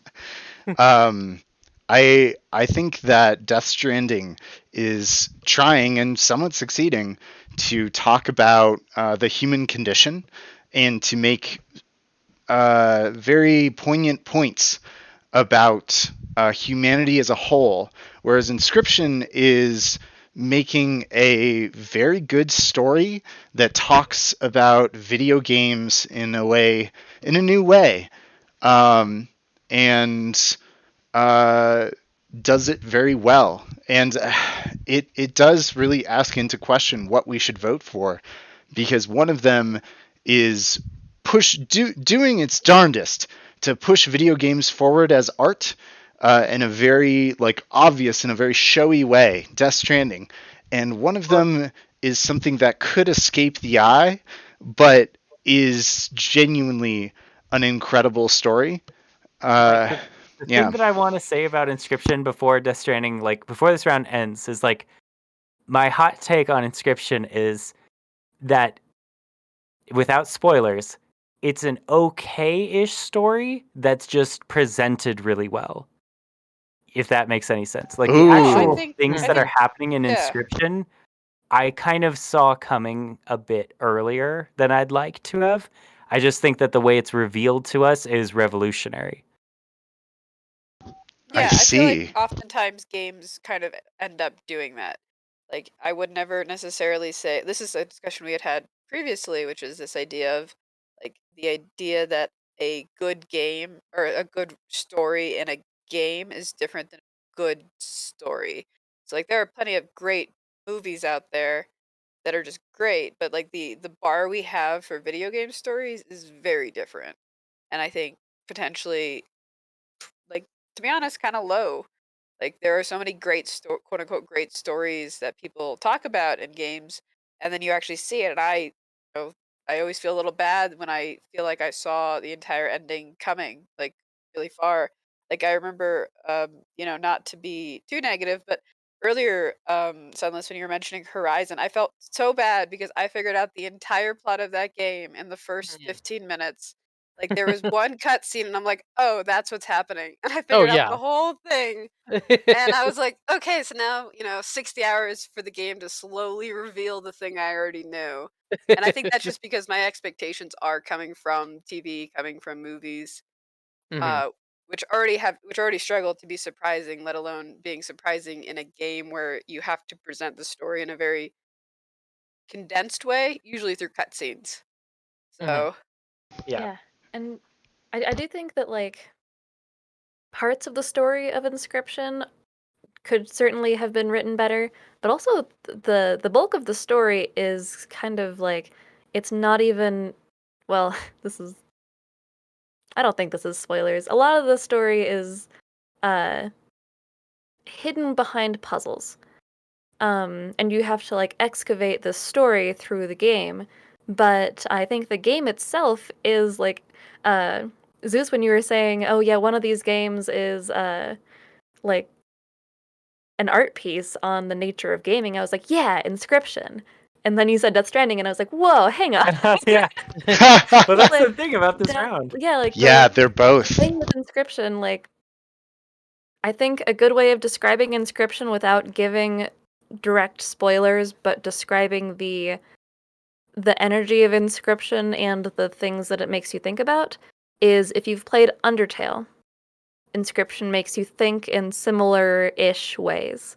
I don't know if that's a terribly good example, but it's like what makes this game art to me is that it makes you rethink gaming and like even just looking at the little wooden figures that represent the character going through this almost Dungeons and Dragons-esque campaign that the villain across the table has set out for you. You encounter these little wooden figures later and you have to stop and think like, hang on, what are these? Are these people? Are they wooden figures? Where is the line between anything in this game? Yeah. No, I agree, and I think we should move on. I just wanted to Yeah. give Death Stranding some amount of fighting chance against this round. But we will talk about Inscription later. That makes sense. Yeah. I also want to dunk on Death Stranding for a moment. The story, the amount that they're currently saying extinction in the part of like they really try to hammer home concepts as if they haven't said them so many times already. It can get kind of rough. Hideo Kojima is really proud of his stuff and he wants to tell me about it, but at some point, Kojima, I get it. Well, I wonder if that hits different in different languages. Oh, Because, I see. the amount of names that he has that are two words combined, I think works better in Japanese. Heart Man, Death Man. Yeah. Yeah. Those are probably literally translated. The sheer amount of things in Hideo Kojima games that are just like, I thought this concept was cool and I wanted to put it in the game without it directly contributing to and him kind of haphazardly trying to find a way to fit into the story kind of take me a little bit out of it. Yeah, but overall I when it comes down to it, I desperately want everyone to play Inscription because it's very important for me to discuss it with my friends because I think it is a monumental achievement for gaming in general. And I kind of feel the same about Death Stranding. I like it because it's cool art and it shows people that video games don't always have to be about Call of Duty. But honestly, I could live with people not playing it. Inscription, on the other hand, it's very important to me, and that's why I'm voting for it. Everyone's still with their votes? Moving on. Mm-hmm. Okay, Inscription wins this round 4-1 and brings us to the final round. The actual heartbreak round. Yep. Now we pit two games against each other, and I, with some jubilation and a lot of pain, say that they are both my entrants. I have brought two games that I care very much about, and now I get to fight against myself in the Game of the Year 2021. I'll spare you the descriptions for this one. Please do. Will someone else take it from here so I can rest my weary my weary sadness? Honestly, I don't think we need to do any descriptions for anything. We've been talking about these games for the past 2 hours. Yeah. Let's just get I think into we it. can move right down into defending them. Do we Okay. want to canvass it first? Ooh, I think yeah, so. that sounds good to Yeah. me. I don't think I can, honestly. Yeah, Okay, I'm decided. yeah. I'm going for Outer Wilds. Mm. I am also going for Outer Wilds. I'm gonna go for Inscription. Honestly, mostly because the nature of it means that without having played it and without wanting to talk about it, it's hard for me to be as enthusiastic about it. I'm going to go for Inscription because I really want to make sure everyone here. Wait, carbon speed dating. Which one did you go 2 and for? 2. Inscription. Inscription. Okay, 2 Yeah. and 2. Okay, let's see. Yeah, Now you guys have put me in a tight Yep. spot. we're going to be Um, swapping a lot. I know I will be a lot anyway. Yeah, because like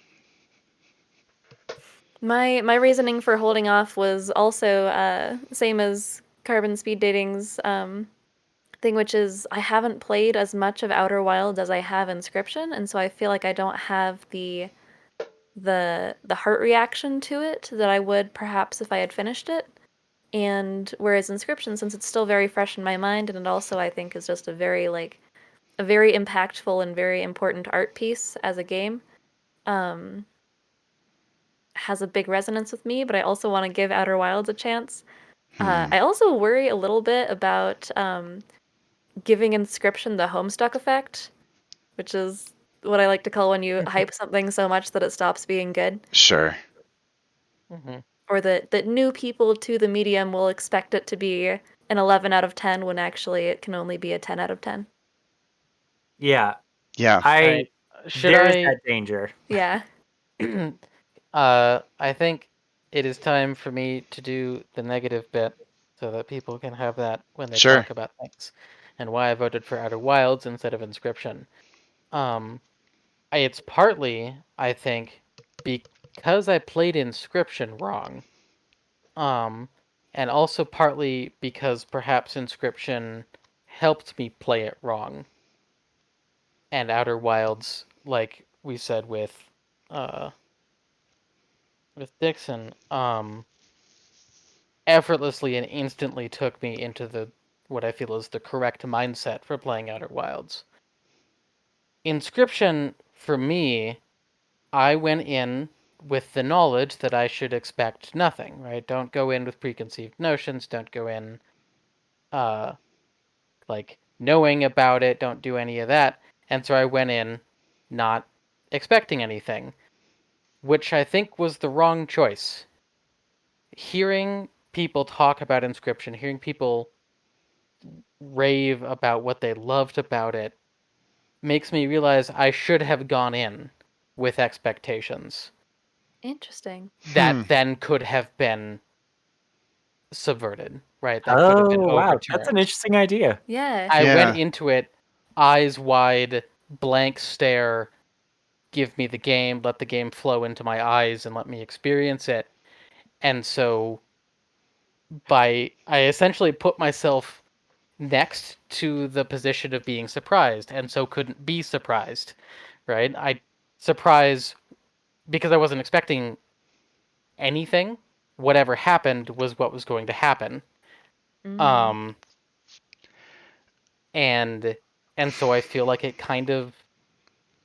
it deadened the experience for me, I think. Yeah. And in another way, right, talking about, oh, this has so many secrets and this has so many details and it's like, oh, if you really pay attention to the little wooden figurines, they come up later, and I haven't run into the come up later part. Um, Hmm. but without essentially being primed that there's a ton of really cool secrets really deep in the game and you got to pay attention to all the details, that wasn't like there was no real opportunity in Inscription that told me that, and so I passed a lot of it off as prop work. I Outside of like, yeah, there's some really cool wall puzzles and there's some cool details and like the guy in the jar thing popped up again and a few other, and I've seen references throughout the different the things that the game the big things that the game does, Mhm. without spoilers. And so I feel like I'm missing a lot of it, Yeah, or perhaps the transcendent here's parts of I'm it. here curious if there's a is way for you to tell us without spoilers where you are in yeah. Inscription. I think our audience So, might also be very curious about that as well. right. So I am a good chunk of the way through the third phase. Okay. Oh, third- really? The third phase is honestly was kind of where I stopped playing for a large portion of time, just because it wasn't as gripping as the first two phases. Mm-hmm. Mm-hmm. For me, So you honestly, are. I'm still. Let's see if I can approach this without spoilers as well. So, Mhm. That's the great art of this podcast that we've been anticipating for months. oh boy, like I was under the impression that you were still at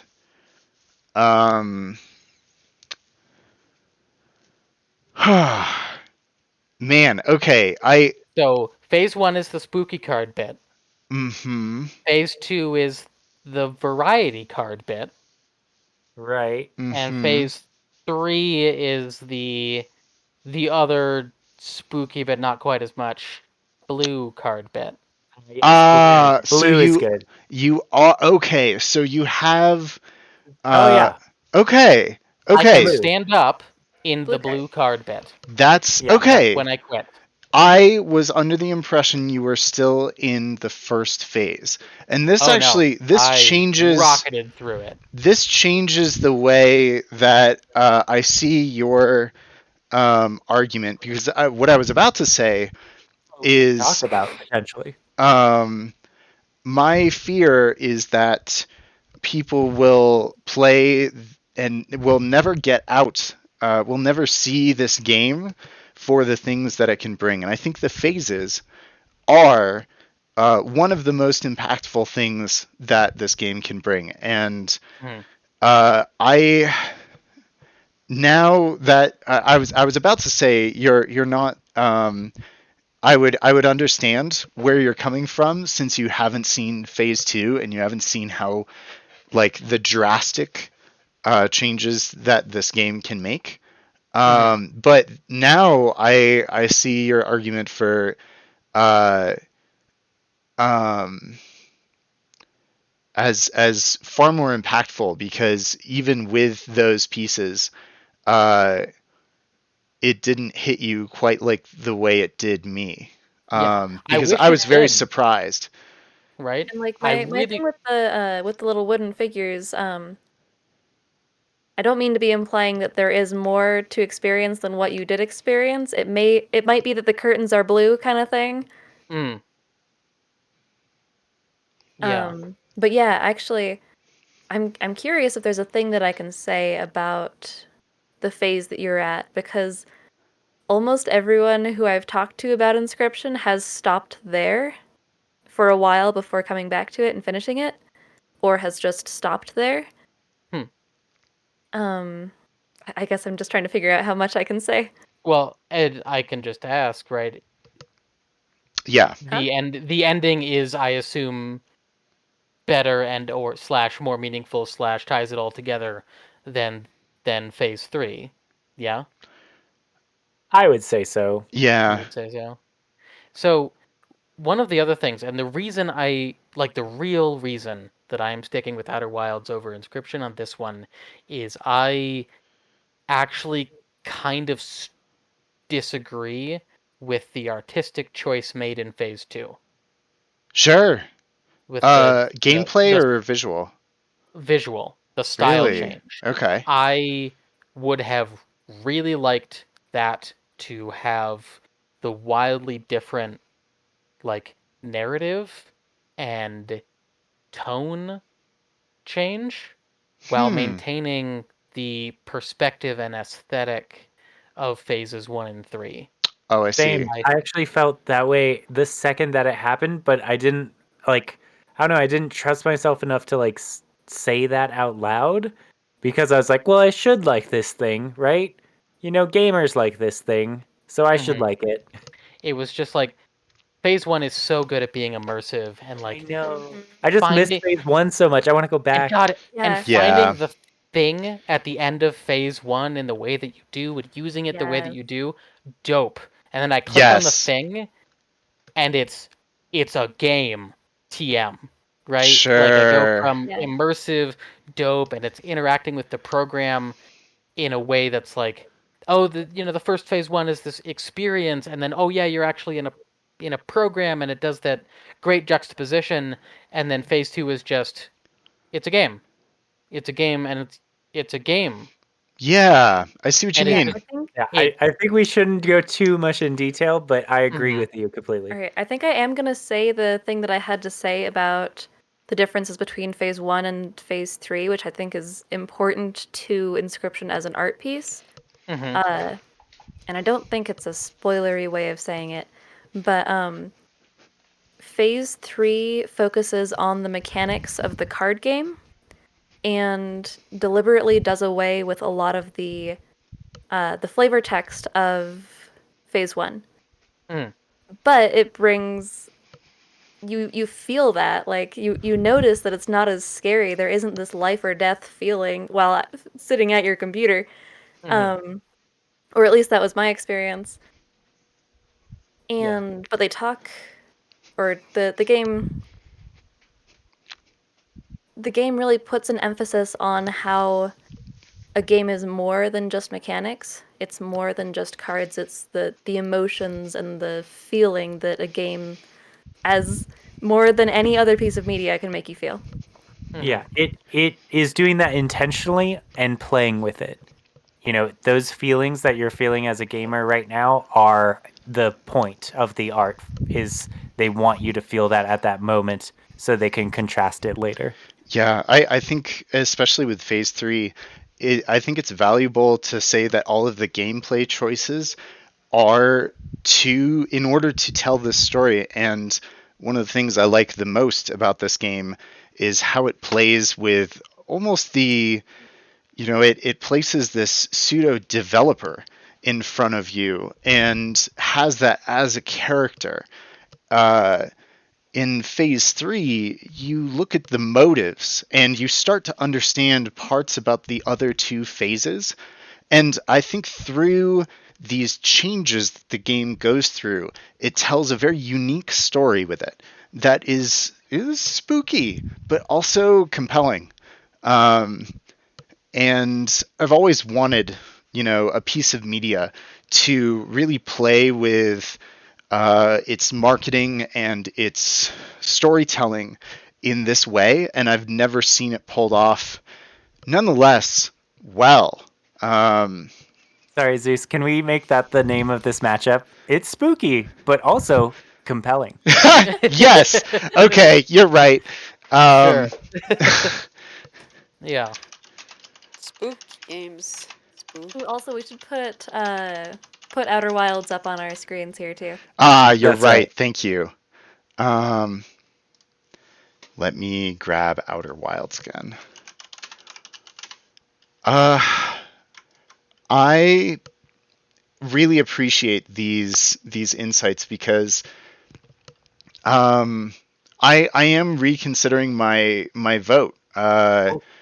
Especially because I would love to talk about Outer Wilds because I think it has some very solid parallels between the storytelling in that the best storytelling that we always talk about in video games are ones that you truly discover as a player. And the attachment that I have to some of the characters and to some of the events that I have experienced in let me continue bringing this image up. In Outer Wilds, I'm afraid maybe due to, they have the distinct possibility of recency bias, but also I have newfound trust in the ability for people to play this game ever since I've been introducing my friend to video games. And I think that it's a game that I can ask people to play in a way that I can't ask people to play Inscription quite as much. It is Yeah. more So approachable. let me give a shot to the things that Mason says at every finals round. One of them is, Zeus, I made this to break your heart. Yes. You know, that's my gift to you as your friend. Is I have to choose between your heart and then your other more differenter heart. Oh, Uh, so that being said out of the way, I always vote for the game that made me cry. And Outer Wilds made me cry a lot for like deep humanity, like existential reasons. And Inscription made me very excited to be a gamer, and it made me really, feel smart and run around, telling everyone they have to play this game, they absolutely have to play this game. But so did Outer Wilds. And Outer Wilds did it for a better reason, in my experience and opinion and my belief. Is like Outer Wilds made me do this to be like, you will become a better, more rounded, like stable person if you play Outer Wilds. Whereas Inscription, it's like there's a lot of intrigue there, but there's also a lot of like damage and not necessarily like all the way healthy ideas. Like, I don't know, like Inscription had some parts of it that were not my favorite themes. Whereas Outer Wilds is just like wholesome and supportive and like positive and like made me really feel good about like myself and mind and like the future of science and the future of humanity Oh and yeah. that everything was going to be okay and like reinforced lots of like just the more comforting aspects of Buddhist philosophy, I would say.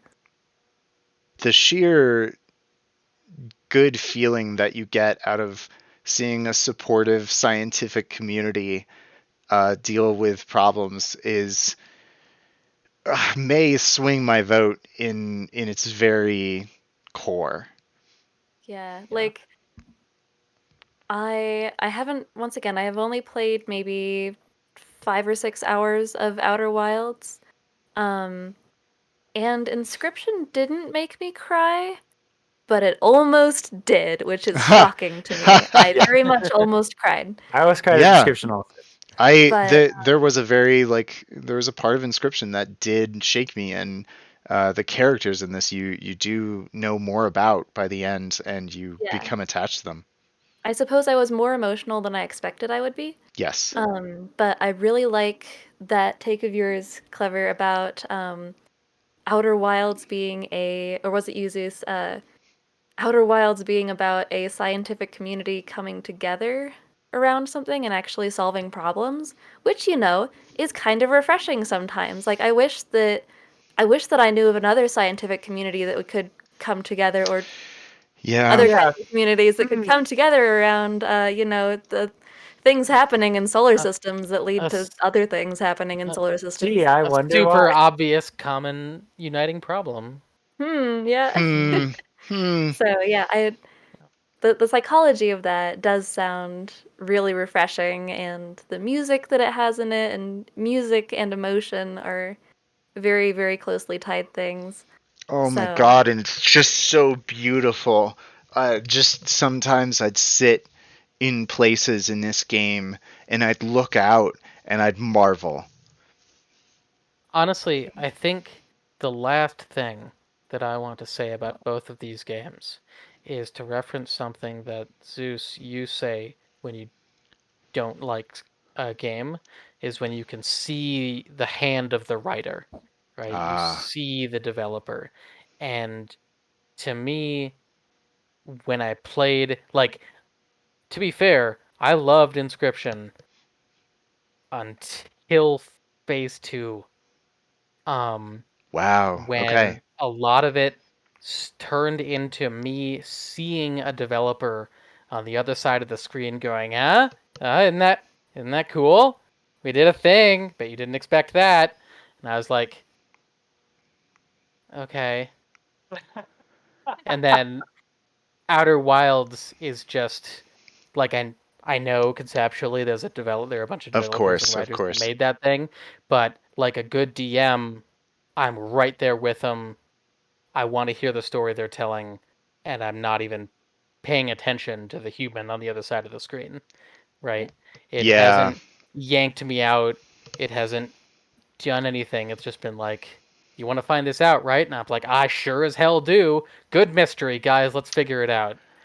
Um, I adore both of these games, and honestly, the biggest draw that I have right now in voting for Inscription is to plead with Jacob to with Sunless to finish it. It's really like I plan on it. I absolutely plan on finishing it. with I you saying that, I feel very comfortable with swinging my vote to Outer Wilds because I'm feeling the emotion and the beauty that I feel when I'm playing that game right now, and it just feels so wonderful. And it's seamless, it's beautiful, it's striking, and it's good. What are our vote counts at, actually? Uh, let's do another canvas. Sunless. Outer Wilds. Outer Wilds for me. Okay. Shaunosaur. Uh, I know.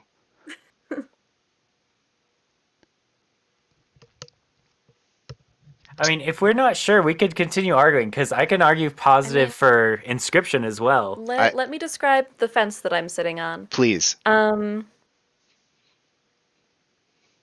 Outer Wilds seems amazing and beautiful, and I want to play it and experience those things, but it's difficult for me to attest to them and to attest that how much I will cry with not having already cried.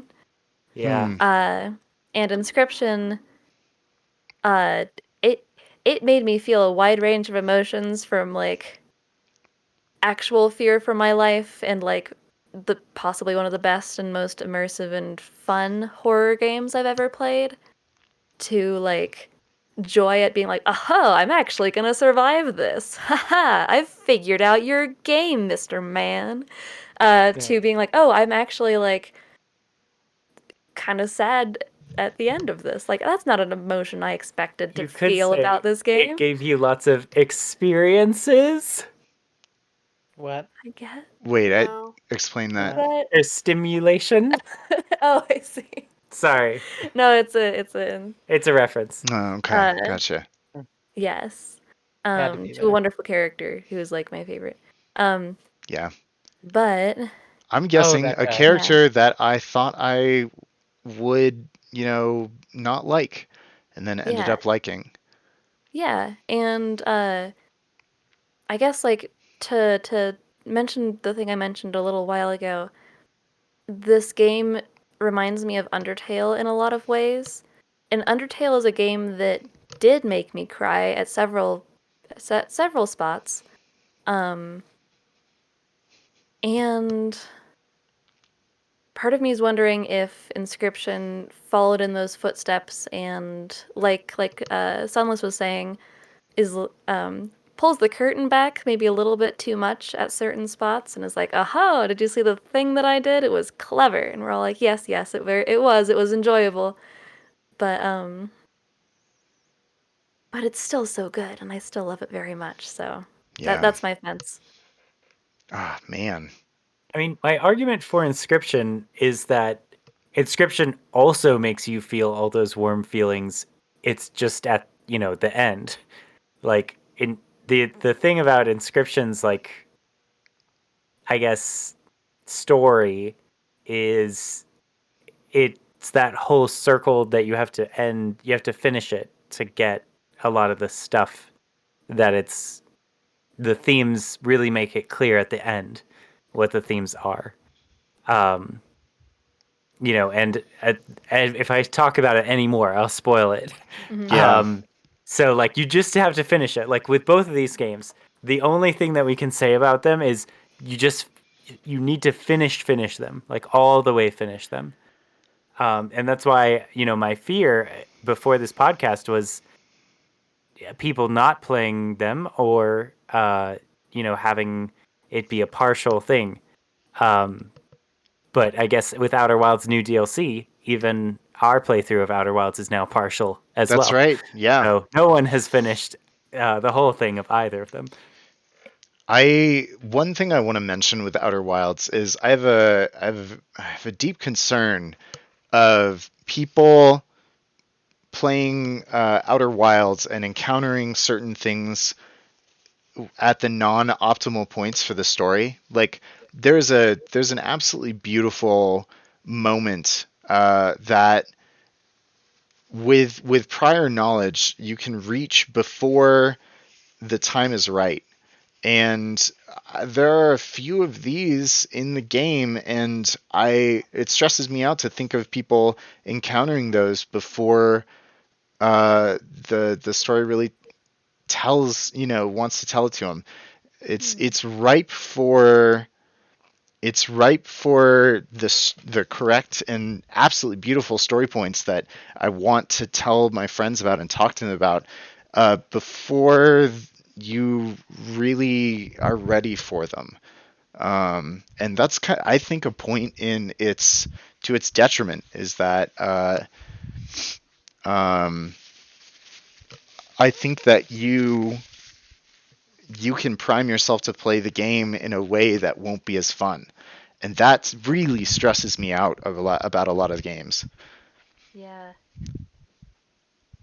Honestly, I would call that actually a point in its favor in an indirect way, Yeah. because you can feel the freedom that Outer Wilds gives you. And if this game felt more on the rails, such that it locked off certain aspects of the game, it would feel more gamey to me, and it would feel less about genuine adventure and discovery, Yeah. and more about following the plot points, Sure. right? Yeah. You Like know, the fact that it's natural, but there's like a route that follows from the information you've gathered, I think works better in the game, even if some people are going to sequence break. Mm. I yeah, know I feel like which is rough, but yeah. I feel like maybe honestly, knowing your take on that, that makes me feel almost like I've maybe been playing the game kind of wrong so far, because I've been playing it with like when I explore a thing, sometimes I'm like, oh, well, I'm probably not ready to explore this yet. Maybe I need to go somewhere No, else first. you've Like got a this point. Like, asteroid seems kind of hard to land on. Maybe I'm supposed to find this later. When maybe I should just be like, I'm gonna land on the hardest asteroid I possibly can. that's a really good point. And like, I think the game does a magnificent. Like, when I first booted up the game, I already saw something that I was very curious about that I thought was very subtle, and that I thought that I was supposed to see only after like a great amount of time. And I acted on this, even though it was very difficult, and there were a lot of things in the game that kind of acted like I wasn't supposed to be doing that. And I was really concerned that I was going to reach the ending of the game by doing this, uh, and not experience this whole thing. And I think that I did see a part of the game, um, before I understood its meaning, but it in no way, uh, it really didn't affect my experience of the story at all, and maybe even grew it. Yeah, I kind Well, of take that back. They really do think these things through. yeah, here's the And thing for yeah. against Outer Wilds is the uncomfortable truth is I think that Outer Wilds, even though I'm voting for it, is doing less intellectual work overall from the creators than Inscription is. I think that Inscription is in some ways working harder than Outer Wilds is in a design sense, but Outer Wilds is just like wholesome and sweet and good in general. That I think that it's like it doesn't need those sense of reversals as much, even though it does have them, like all good puzzle games do.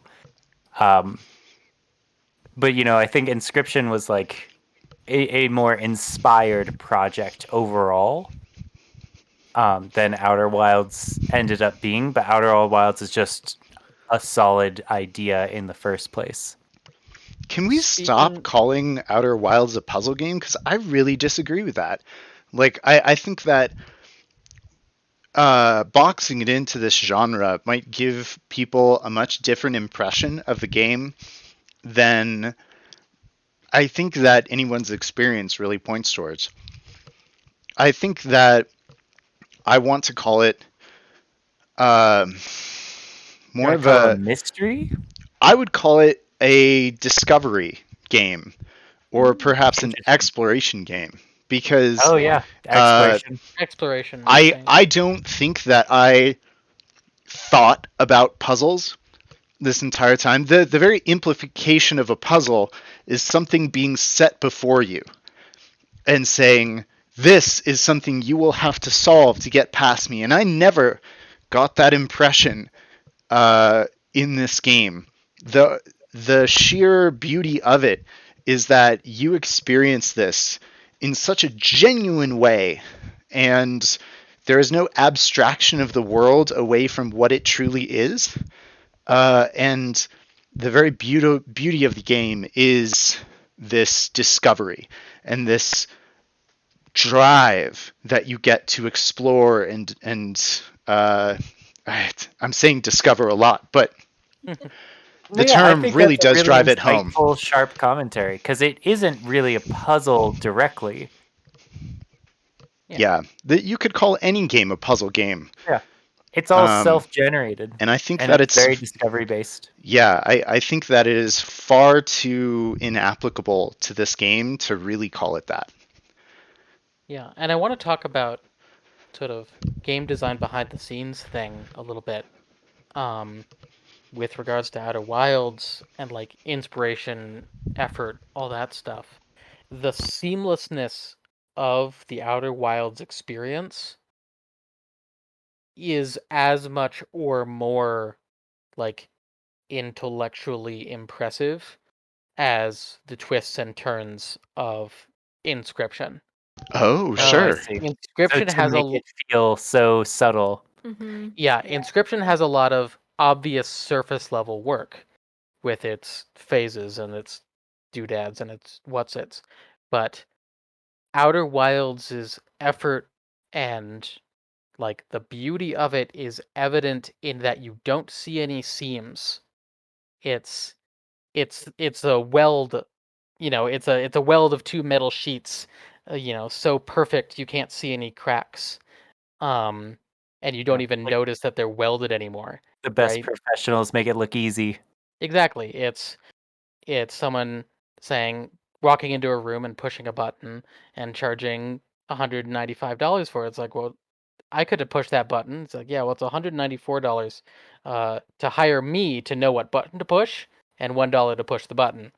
Uh, it's that kind of stuff, right? It's invisible effort that you like when you're judging games like this, you have to look for all the ways a game could have fucked up but didn't, and there you'll find your Oh. quality. Yeah. I also feel like I I mean, I haven't played a whole lot of Outer Wilds, but I might be kind of coming from the same direction that you're coming from, Jacob or Sunless. Wow, with Inscription, which is my initial time playing Outer Wilds. I didn't have a controller, and so I was playing it with keyboard and mouse. Mm. Um, and I couldn't walk straight, let alone pilot a ship through space. Like, I physically could not tell where I was going, like, felt dizzy to be walking on this planet. Um, Mm. so maybe that may have just affected uh my initial thoughts on it, but once I had a controller, then I was like, "Oh, well, this is great." And the Yeah. game developers do have that hilarious screen at the beginning, which are desperately pleased with you to play it with a controller only first. Mhm. They're like, Yeah. this game is better. Just please don't give it up just because you're playing with a mouse and keyboard. Just get a controller, please. It's a good You can. game. It's a Promise. good game. Come on, don't leave. Guys. And they did. Yeah. So to talk about that, right? Inscription won Polygon's Besties or Game of the Year this year, right?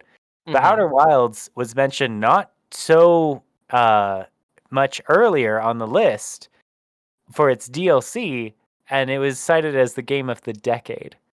So Huh. these are both very highly acclaimed games. Yes. Yeah.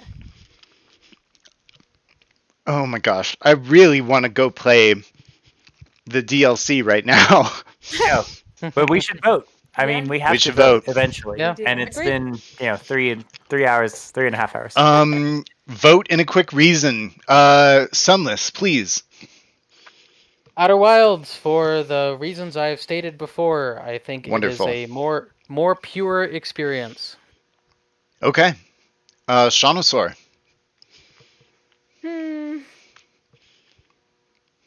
I don't want to split my vote since there's 5 of us now.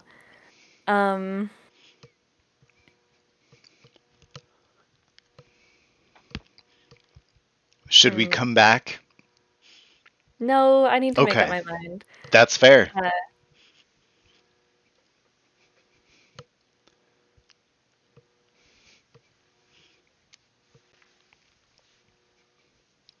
I feel like I think I'm going to vote for Outer Wilds because I'm very excited to see what more it has to offer. I I'm know excited you'll to enjoy see it. what everyone's talking about it, and my heart vote is still Inscription. Then But you should vote You Inscription. vote your heart vote. Yeah, we're not in a balanced tie, so whatever Yeah. happens will be a deciding yeah, factor. but we're voting for the best game of the year. It's true, So but if your heart votes for Inscription, if it was your best game of this year, that's the other vote is Mm-hmm. you yourself. Like, what is your best game of the year? well, in that case, I haven't played enough of Outer Wilds. In fact, I don't think I started playing it until after January 1st. But I don't know if that's a good way to be voting. I think it's a fair way to be voting, considering we won't tie either way. I am so tempted to put down your heart vote simply because you said it was your heart vote. Can I do that? Yes, okay. I am very happy that that's your heart vote. Mine is Outer Wilds because it makes you a better person, and I like the themes more, and it just like it made me cry like in a deep like humanity core way. It's also like Outer Wilds is good on a like spiritual level, which is great. Yeah. Mm-hmm. What about you, Carbon Speed Dating? I think my vote is going to have to go for Inscription. I am incredibly looking forward to Outer Wilds, but most of what I've experienced is secondhand excitement and a couple of really beautiful music pieces I've seen. So I'm very excited about it. But if we're talking about personal games, personally, it would have to be Inscription. I really enjoyed my time with it. Really solid game. I'm very excited to see what Outer Wilds will open up for me when I start to play it. But me for now, it's going to be Inscription. Yeah. Oh no. Have fun. Now you're in the same spot I was last time. It's gone And- back to the stress that I got from the start of the round. And Carbon Then Speed again, Dating very votes for good. Inscription to give Will more pain. And Yes, it's all it is. one big beautiful plan to make Will the most stressed out he's ever been in a public sphere. This is our Inscription. And the winner now. is Death Strand. No. Everybody. So Everything I care about both of these games very much. I have so much more to see from Inscription. And Shanasaur even just told me about something hours earlier that completely changes my view of Inscription to a degree that I didn't expect. Outer Wilds is a piece of art, and just from I knew that it was going to be pretty good, and I had a much different outlook on it from how it ended up really looking for me. Let me rephrase that. When I judged a book by its cover, I did not think Outer Wilds was going to hit me the same way that it did, and it really brought home just one of the most lovely games that I've ever played.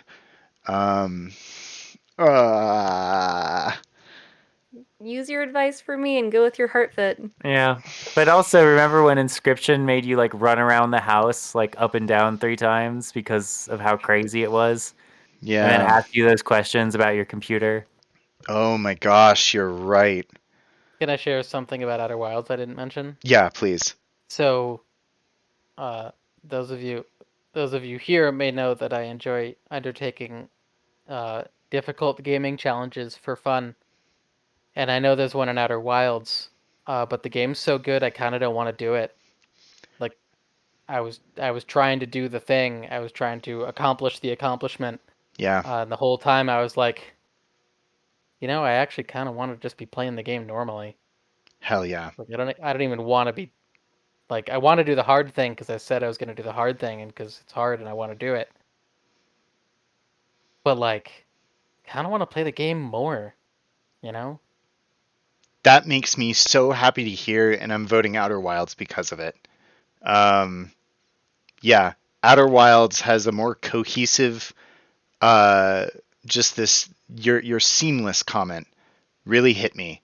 And though I love both of these games dearly, and even though I still, with the stipulation that you will someday finish Inscription, because boy, I'd love to talk with you about it. I am voting Outer Wilds as our game of the year Outer 2021. Wilds Nice. is the Congratulations! spiciest salsa. Outer Wow. Wilds is the spiciest salsa that we have experienced in 2021. Submit 3 scores. million Scovilles. All right. Yes. Well, that's great. Yeah, All right, guys. We I'm very, very happy that we did this yet another year, and I am truly looking forward to doing it again at the end of this year. Thank Yeah, you we'll have all. to keep our eye out. Yeah. Yeah, thank you all forward so to much it. for including me in this. I've really, really had a lot of fun with this. This is very fun. Absolutely. Oh yeah, obviously. I mean, we appreciate you being here, offering the insights you have. And looking forward to Also- next year's insights too. Big thank So- you to There are Carbon some- Speed Dating for joining for the first time ever. Yeah, there are some exciting games coming out this year. So I mean, Oh even just my next God. month. So it'll be a pretty. Even Yeah, chess? we're gonna have some spicy Yeah. salsa for Yeah, next year. Elden Ring. I want you to take Elden Ring as a story game, Carbon Speed Dating. Yeah, just You're like, oh I really like God. story games, so I'm Yeah. bringing Elden Ring. Because classic, easy to Yeah. tell stories, right? Classic choose your own adventure story game for me. Well, because we have Elden Ring and the Monster Hunter Rise expansion this Yeah. year. Like, Also, And Breath of Horizon, the the Wild new too. Horizon's coming Oh out. my god, is Breath of the Wild 2 coming out? It's and God of supposed to. War, and Breath of the Oh Wild my sequel. gosh. Oh my, okay, I'm sorry. We're gonna all have to play Breath of the Wild multiple times. Ah, yeah. And Elden Ring at the same time.